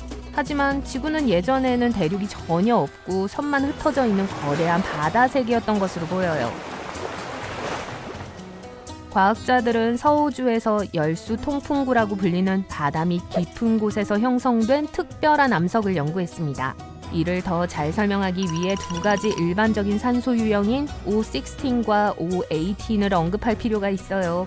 O18은 중성자가 더 많기 때문에 더 무거워요. O16는 물에서 더 쉽게 증발해요. 그리고 연구원들은 오래된 해저를 연구하면서 오늘날의 바다보다 더 많은 양의 O18을 발견했습니다. 이를 통해 고대 지구는 오늘날 지구보다 건조한 땅이 적었다는 사실을 깨달았어요. 호주는 오래전에는 큰 동물과 울창한 열대우림이 있는 아름다운 곳이었기 때문에 이러한 연구를 수행하기에 좋은 장소예요. 하지만 시간이 지나면서 땅이 건조해졌고 호주에는 빅토리아 대사막과 같은 사막이 더 많이 생겼어요. 열대우림은 대륙의 가장자리에만 남게 되었죠. 전 세계 사막에서 일어나는 현상을 사막화라고 합니다. 사막화란 식물이 자라기에 좋았던 땅이 사막 또는 이와 유사한 곳으로 변하는 걸 말해요. 지구는 시간이 지남에 따라 기후와 함께 변화합니다. 하지만 사막화는 채굴, 농사, 도시건설과 같은 인간의 활동으로 인해 발생하기도 해요. 땅이 사막으로 변하면 더 이상 사람과 동물을 지탱할 수 없기 때문에 문제가 돼요. 식량이 자라지 않고 깨끗한 물이 부족해지며 동물들은 삶의 터전을 잃게 돼요. 이 문제를 해결하기 위해 많은 국가가 동의한 계획이 있습니다. 그들은 농부들과 협력하여 땅을 돌보고 손상된 지역을 고치고 물을 더 잘 관리하여 궁극적으로 지구를 더 살기 좋은 곳으로 만들기로 결정했어요. 이번 여름은 그 어느 때보다 더위가 기승을 부리고 있습니다. 지글거리는 그릴에 구운 마시멜로가 된 기분이에요. 세상은 점점 더 뜨거워지고 있지만 일부 지역은 항상 고온과 싸워왔습니다. 고대에도 사람들은 더위를 식히기 위해 몇 가지 발명품을 만들어냈던 것으로 밝혀졌어요. 그중 일부는 3000년이 지난 지금도 여전히 작동하고 있습니다. 역사 속에서 사람들은 어떻게 더위로부터 스스로를 구했는지 살펴볼까요? 이제 차가운 음료에 얼음을 넣고 사람들이 어떻게 더위를 이겨냈는지 들어볼 준비하세요. 얼음 얘기가 나와서 말인데 페르시아인들이 얼음 저장 시스템을 만들었다는 사실 알고 계셨나요? 고대 페르시아의 사막에서 사람들은 음식이 녹아 엉망이 되는 것을 방지할 수 있는 기발한 아이디어를 생각해냈습니다. 이 독창적인 페르시아인들은 사막 한가운데서 얼음을 만들 수 있는 물리학 기술을 우연히 발견했어요. 그들은 이 멋진 구조물을 야크찰이라고 불렀는데요. 기본적으로 얼음 구덩이라는 뜻입니다. 이 얼음 구덩이는 일반적인 냉각기가 아니라 비밀 지하 냉장고와 같은 거였어요. 겉보기에는 돔 모양의 진흙 벽돌 구조물처럼 보였지만 내부는 완전히 다른 색이었습니다. 이 얼음 구덩이에는 마법처럼 작동하는 증발 냉각 시스템이 있었어요. 페르시아인들은 사막이 식어가는 밤이 되면 복사 냉각 효과를 이용했어요. 얇은 층에 물을 가두기 위해 교묘하게 설계된 참호를 설치했죠. 물이 얼어붙어 사막의 더위를 이겨냈습니다. 그리고 지하에 정사각형 저장소를 만들었어요. 페르시아인들은 이 시원한 참호에서 녹은 얼음물을 모았다가 밤에 다시 얼려서 사막의 자연적인 한기를 최대한 활용했습니다. 쿨링 효과를 더하기 위해 한낮의 뜨거운 태양으로부터 보관 공간을 가리기 위해 벽을 만들었어요. 이뿐만이 아니에요. 바람을 잡아 얼음 구덩이로 바로 보내는 베기르라는 환상적인 바람 잡는 장치도 설치했어요. 신선한 공기와 얼음장처럼 차가운 바람을 동시에 즐길 수 있으니 더할 나위 없이 좋은 조합이죠.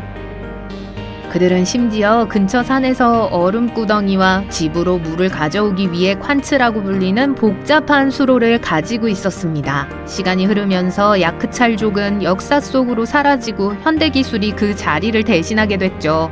하지만 좋은 소식도 있어요. 이란의 몇몇 멋진 사람들이 이 고대 냉각기를 복원하고 있습니다. 사막을 방문하게 된다면 이 놀라운 장소를 방문해 고대 페르시아인들의 천재성을 직접 목격하는 것을 잊지 마세요. 이제 더 집중해 볼게요. 윈드캐쳐가 단순히 얼음 조각을 만드는 데 도움이 될 뿐만 아니라 실제로 냉각 시스템으로도 작동한답니다. 과거에는 페르시아, 그러니까 현대의 이란, 이집트 및 중동 지역과 같은 곳에서 이러한 기발한 건축물이 유행했어요. 자연풍의 힘을 이용하기 위해 여러 층의 구멍을 전략적으로 배치한 탑과 같은 구조물을 상상해보세요. 이 구멍은 바람을 위한 마법의 포털과도 같았습니다. 상쾌한 돌풍을 포착해서 사람들의 생활 공간으로 바로 안내했어요. 기본적으로 천연 에어컨이었죠. 바람은 우아하게 아래로 흐르며 건물을 통과하면서 땅을 식혔습니다. 비결은 디테일에 있어요. 타워의 높이, 측면수, 구멍, 내부 블레이드의 위치 등 모든 것이 풍력타워가 얼마나 효율적으로 작동하는지에 영향을 미쳐요. 이러한 바람막이 덕분에 고대 사회에서는 땀을 흘리지 않고도 실내 온도를 쾌적하게 유지할 수 있었어요. 그 시대에 살았다고 상상하실 수 있나요? 집안을 스치는 부드러운 바람을 느끼며 상쾌하고 시원한 기분 느낄 수 있을까요? 페르시아인들은 종종 이 멋진 바람개비를 발명한 것으로 알려져 있습니다. 하지만 이집트를 잊지 마세요. 이집트에서는 기원전 1300년 전으로 거슬러 올라가는 유사한 구조의 흔적을 찾을 수 있습니다. 네, 고대 이집트에서 바람개비 발명이 이루어졌을 수도 있지만 바람개비가 가장 많이 발견된 도시는 이란의 야즈드입니다. 이 지역에서는 1년 내내 거의 비가 내리지 않았기 때문에 고대 에어컨이 없었다면 사람들은 그곳에서 살 수 없었을 거예요. 이제 천공 이중 외피에 대해 살펴보겠습니다. 멋진 타공 스크린으로 건물을 꾸민다고 상상해보세요. 건물 외관은 멋지게 꾸미고 내부는 시원하게 유지하는 것과 같아요. 이 천재적인 기술은 첫째, 자연광을 산란시켜 눈을 멀게 하는 강렬한 햇빛을 차단합니다. 또한 스크린은 전문가처럼 그늘을 만들어 건물 내부의 뜨거운 햇볕을 피할 수 있는 휴식처를 제공해요. 집안의 자연스러운 햇빛 가리개라고 생각하세요. 이 스크린을 외벽에서 약 1m 정도 떨어진 곳에 설치하면 신선한 공기가 순환하는 산뜻하고 몽환적인 복도가 만들어집니다. 게다가 건물의 우아함도 더할 수 있죠. 이러한 구조는 잘리라고 불려요. 예를 들어 인도의 자이푸르의 나평균 기온은 37.7도입니다. 따라서 이러한 구조물은 생명의 은인이죠. 잘리는 시멘트, 흙, 나무로 만든 다양한 형태로 존재해요. 인도 건축에 깊숙이 자리 잡은 문화적 상징이에요. 장엄한 타지마할과 델리의 웅장한 레드포드와 같은 상징적인 역사적 건물에서 그 매혹적인 존재감을 발견할 수 있습니다. 하지만 인도 건축은 과거의 이야기가 아니라 여전히 현대 건축계를 뒤흔들고 있고 그 매력은 전 세계 예술가와 디자이너의 창의력을 자극하고 있습니다. 건물 외관에도 장식이 있지만 단면을 보면 바깥쪽은 더 크고 안쪽은 더 작은 구멍이 있습니다. 바로 이 지점에서 벤추리 효과가 물리학의 뛰어난 능력을 과시해요. 공기가 좁아진 통로를 통과하면서 속도가 빨라져 건물 내부와 외부의 압력 차이가 발생합니다. 빠른 속도로 부는 공기는 압축되고 압축이 풀리면 냉각되죠. 마슈라비아는 중동과 북아프리카에서 사용되는 나무 격자 또는 스크린입니다. 이 경이로운 장식은 창문 블라인드와 비슷해요. 하지만 단순히 예쁘게만 보이는 것이 아니라 스마트한 기능도 있습니다. 프라이버시를 보호하고 햇볕을 차단하며 신선한 공기와 빛이 들어오게 해줘요. 어떤 사람들은 물, 모래 또는 젖은 지프로 채워진 항아리를 디자인에 추가하기도 합니다. 뜨거운 공기가 구멍을 통과하면서 화분의 다공성 표면을 통과해요. 내부의 수분이 증발하면서 공기가 냉각됩니다. 덥고 건조한 기후에 적합한 저비용 기술이죠. 친환경적이며 전기가 필요하지 않아요. 이제 오늘날로 넘어가 보겠습니다. 디자이너들은 전통적인 지혜와 현대 기술을 혼합하여 창의력을 발휘하고 있습니다. 아부다비의 알바하르 타워도 마찬가지예요. 태양의 움직임에 따라 춤을 추며 건물 내부에 그늘을 제공하는 2,000개가 넘는 육각형 패널을 상상해보세요. 수분 증발은 고대인들에게 간단하지만 매우 효과적인 또 다른 비밀 무기였습니다. 또한 고대 이집트인들은 출입구에 젖은 매트와 커튼을 걸었어요. 공기가 그 사이를 통과하면 차가워져 뜨거운 햇볕을 피할 수 있었죠. 고대 건축가들은 공기 흐름을 극대화하는 데 달인이었습니다. 그들은 교차 환기를 통해 더운 공기는 밖으로 내보내고 시원한 공기는 안으로 끌어들이는 방법을 알고 있었어요. 고대 로마에 대해 이야기하자면 목욕탕은 당시의 대표적인 장소였습니다. 사람들이 모여 정치에 대해 이야기하고 스포츠를 즐기고 편안한 목욕을 하는 등 커뮤니티의 중심지 같은 곳이었죠. 프리지다리움은 로마 목욕탕에서 가장 시원한 장소였어요. 로마인들은 칼다리움에서 뜨거운 물에 몸을 담근 후 이 거대한 수영장으로 달려가 긴장을 풀었습니다. 터키의 카파도키아 같은 곳에서는 사람들이 더위를 피하기 위해 지하로 숨었어요. 그들은 화산암의 아늑한 주거지를 만들어 지구의 자연적인 냉각 능력을 활용했습니다. 건축가와 디자이너는 지역 전통과 스마트 기술을 결합하여 경이로움을 창조할 수 있다는 교훈을 얻을 수 있었죠. 캘리포니아의 데스밸리는 1913년 약 57도로 현재까지 공식적으로 등록된 기온 중 가장 높은 기온을 자랑합니다. 한편 아프리카의 무더위 기록은 1913년 튀니지 캐빌리에서 37.95도를 기록한 바가 있습니다. 유럽에서는 2021년 8월 시칠리아에서 기록된 최고 기온이 48.8도에 육박했습니다. 그리고 2022년 영국은 역사상 가장 더운 여름을 보냈어요. 영원히 사라지는 것은 없다고 하는데 사실이에요. 시간이 멈추어버린 배들을 봅시다. 첫 번째 건 대단히 매력적이에요. 여기 안티키테라 난파선이 있어요. 기원전 1세기의 그리스 무역선이죠. 에게해와 지중해의 합류 지점에 있는 그리스 안티키테라 섬의 동쪽에 있어요. 약 2000년 후인 1900년에 한 그리스 스펀지 잠수부들이 난파선을 발견했어요. 그들은 튀니지로 가고 있었어요. 하지만 근처의 섬에서 폭풍으로부터 피난처를 찾아야 했어요. 폭풍 때문에 아무데도 갈 수 없었기 때문에 날씨가 더 잠잠해질 때까지 그들은 해면을 찾기로 결정했어요. 잠수부 중 한 명이 약 40m 깊이의 난파선을 발견했어요. 누군가가 해면 사냥을 하러 갔다가 고고학적 보물을 가지고 수면으로 나왔다고 상상해보세요. 스폰지보트의 선장은 그리스 공무원들에게 자신들이 발견한 것에 대해 알려주었어요. 관계자들은 두 척의 배를 난파선이 있는 곳으로 보냈어요. 인양 작업은 성공적이었고 발견물들은 현재 아테네에 있는 그리스 국립고고학 박물관에서 찾아볼 수 있어요. 그 발견에는 실물 크기의 대리석 말 3필, 보석, 동전, 그리고 2m 높이의 거대한 헤라클레스 조각상을 포함한 수백 점의 예술 작품이 포함되어 있어요. 이 보물들 중 젊은 남자의 청동상인 안티키테라의 청년이 더 많은 관심을 끌었어요. 왜냐하면 이 청년은 우리에게 익숙한 어떠한 도상학적 모델도 따르지 않았고 이런 유형의 사본에 대해 알려진 것도 없었거든요.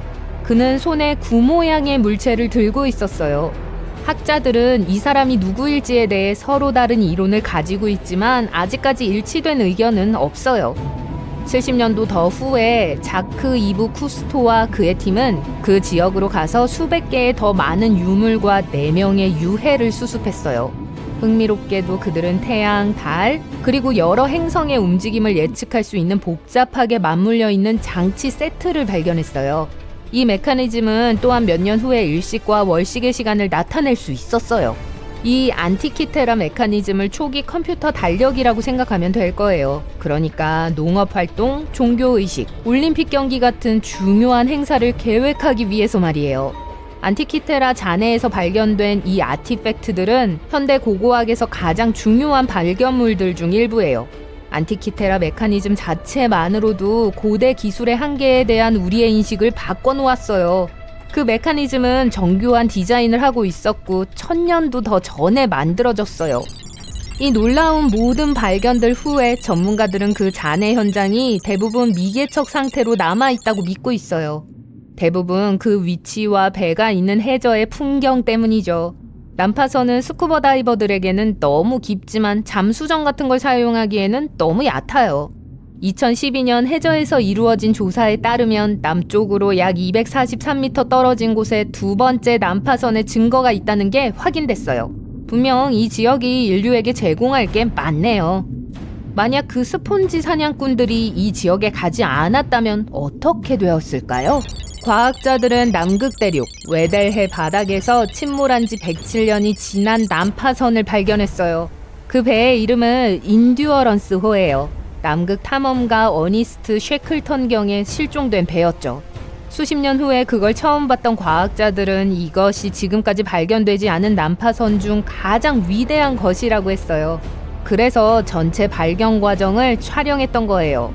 이 비디오는 인듀어런스의 잔해를 보여주며 여전히 놀라운 상태에 있다는 걸 증명해요. 1세기 이상 동안 3km 깊이의 물 속에 앉아 있었지만 아주 최근에 가라앉은 것 같아 보여요. 이야기는 이렇습니다. 배는 1915년에 얼음의 격파당해 침몰했어요. 쉐클턴과 그의 동료들은 작은 구명 보트를 타고 스스로 탈출해야 했어요. 그때부터 생존이 전부였어요.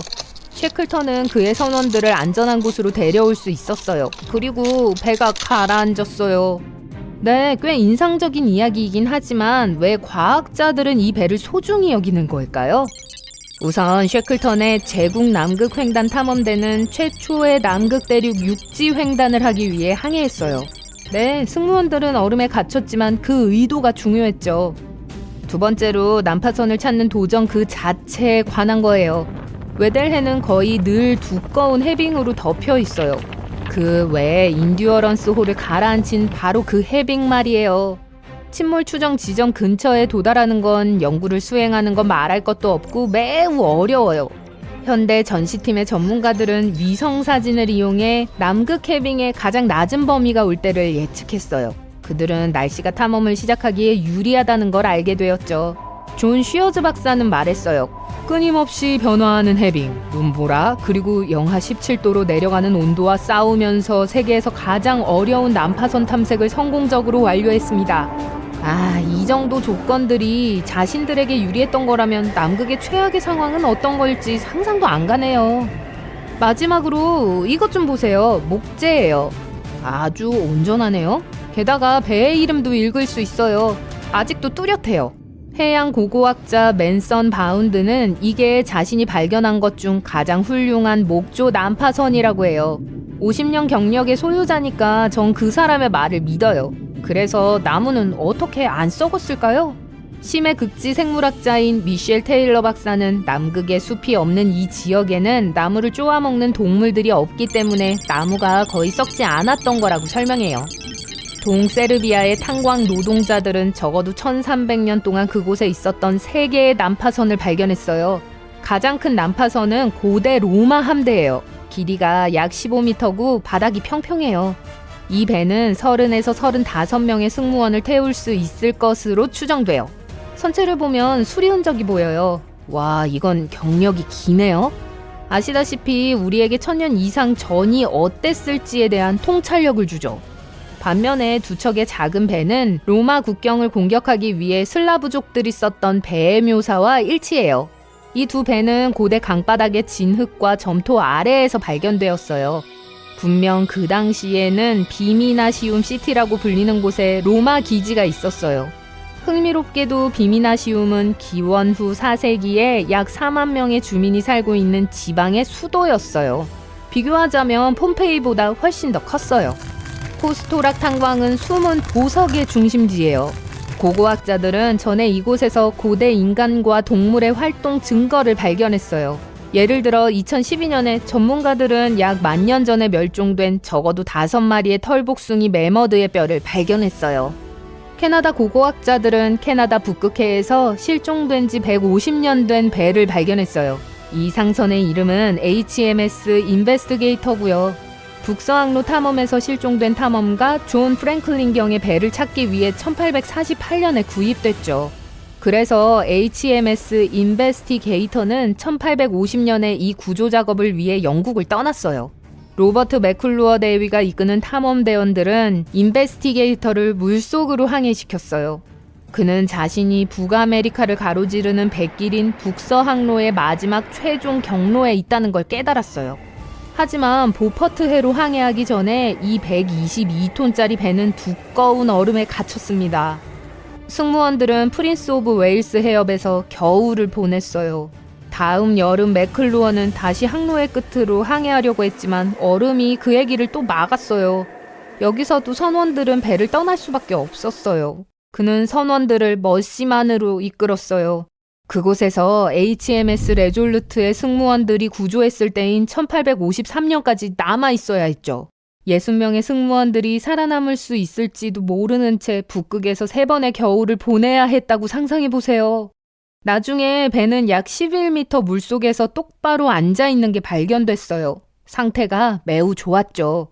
북극의 물이 선박의 외부 가판이 빠르게 악화되는 걸 막았어요. 배의 윤곽과 목재가 선명하게 보여요.